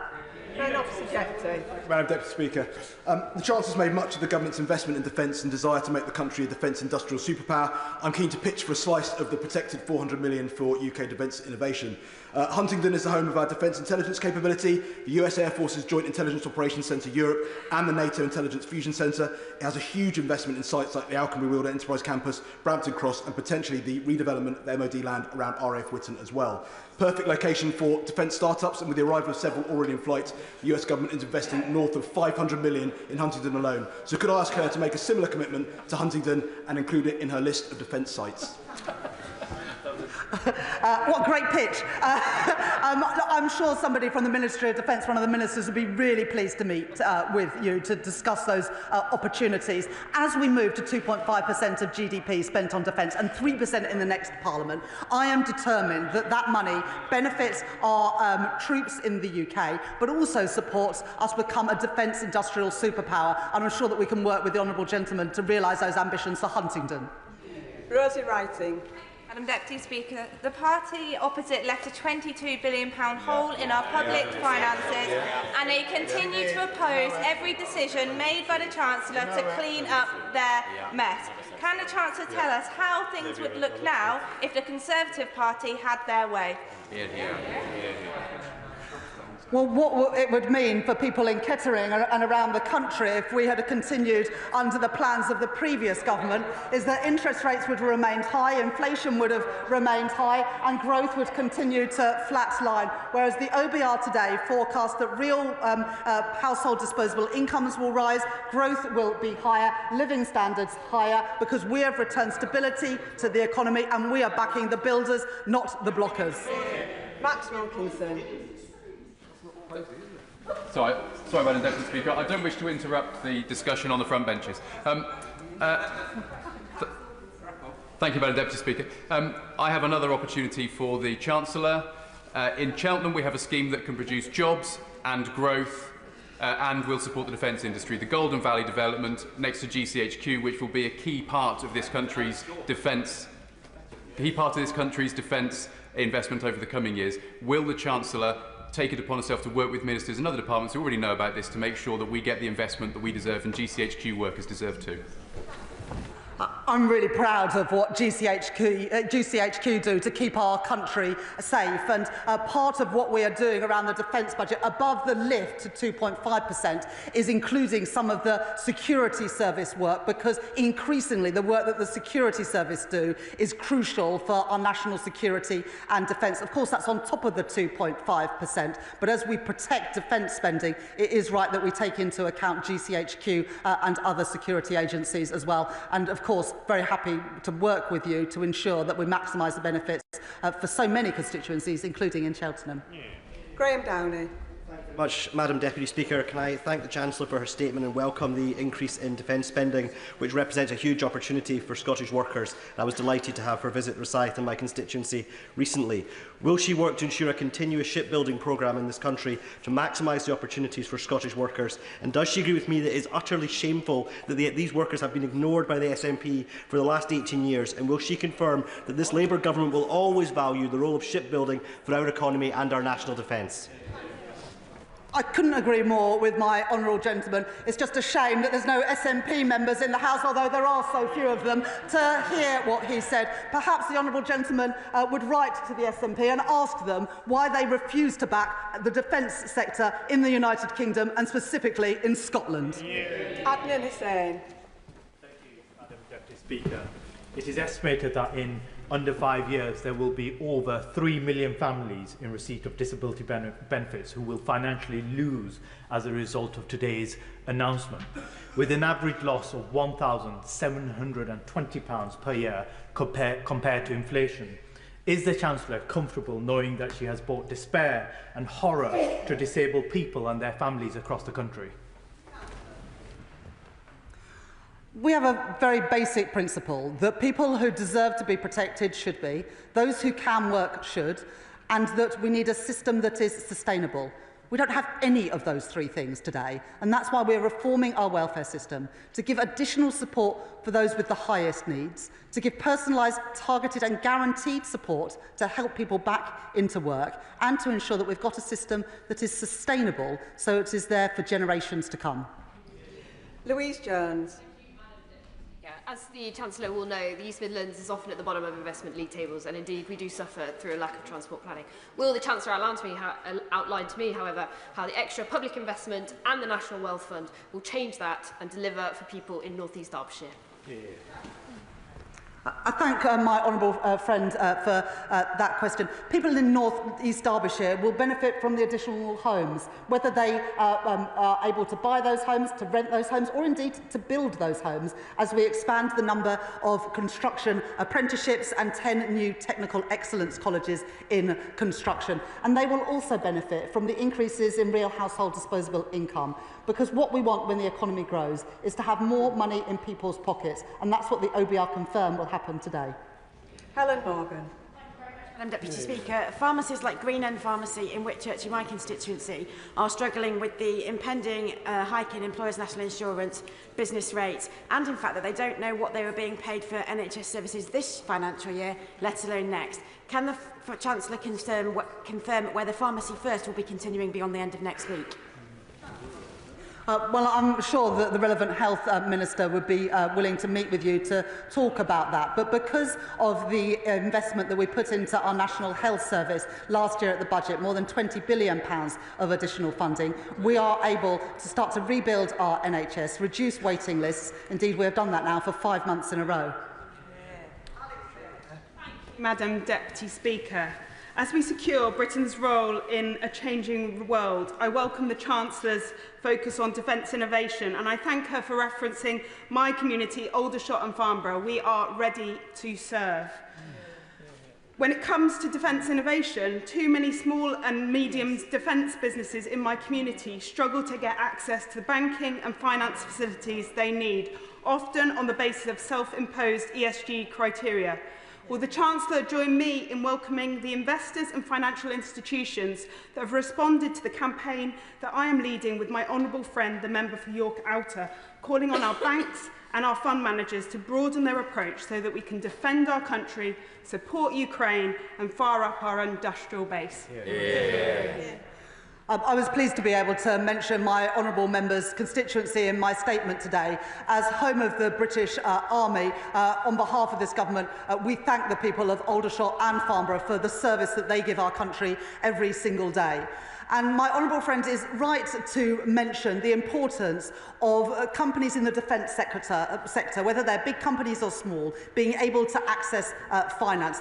That has never been more important than it is today, when we see the threats posed from Putin continue to grow. And so I urge everyone in financial services to do their part to make sure that our fantastic defence startups have the money that they need to grow and help defend our country and our values. Final question, Jim Allister. Would the Chancellor better explain how the civil service cuts will translate into the devolved regions and the impact on future block grant allocations? And are there lessons to be learnt from the fact that in 2015 the Northern Ireland Executive had a voluntary exit scheme upon which they spent £700 million and then proceeded to re-engage hundreds of civil servants as agency workers? Are there lessons there? That is a really important point that the honourable gentleman made, and that's why we haven't set a number on the number of the reduction in the size of the civil service and instead have made it an admin target, because what we don't want to see is the number of civil servants fall and then the number of agency workers and consultancies increase. So absolutely this government will learn from failed efforts both of the UK government under the Conservatives and other administrations in the past. That concludes the statement, and I'll give the House a few moments to settle down before we come to the 10-minute rule motion.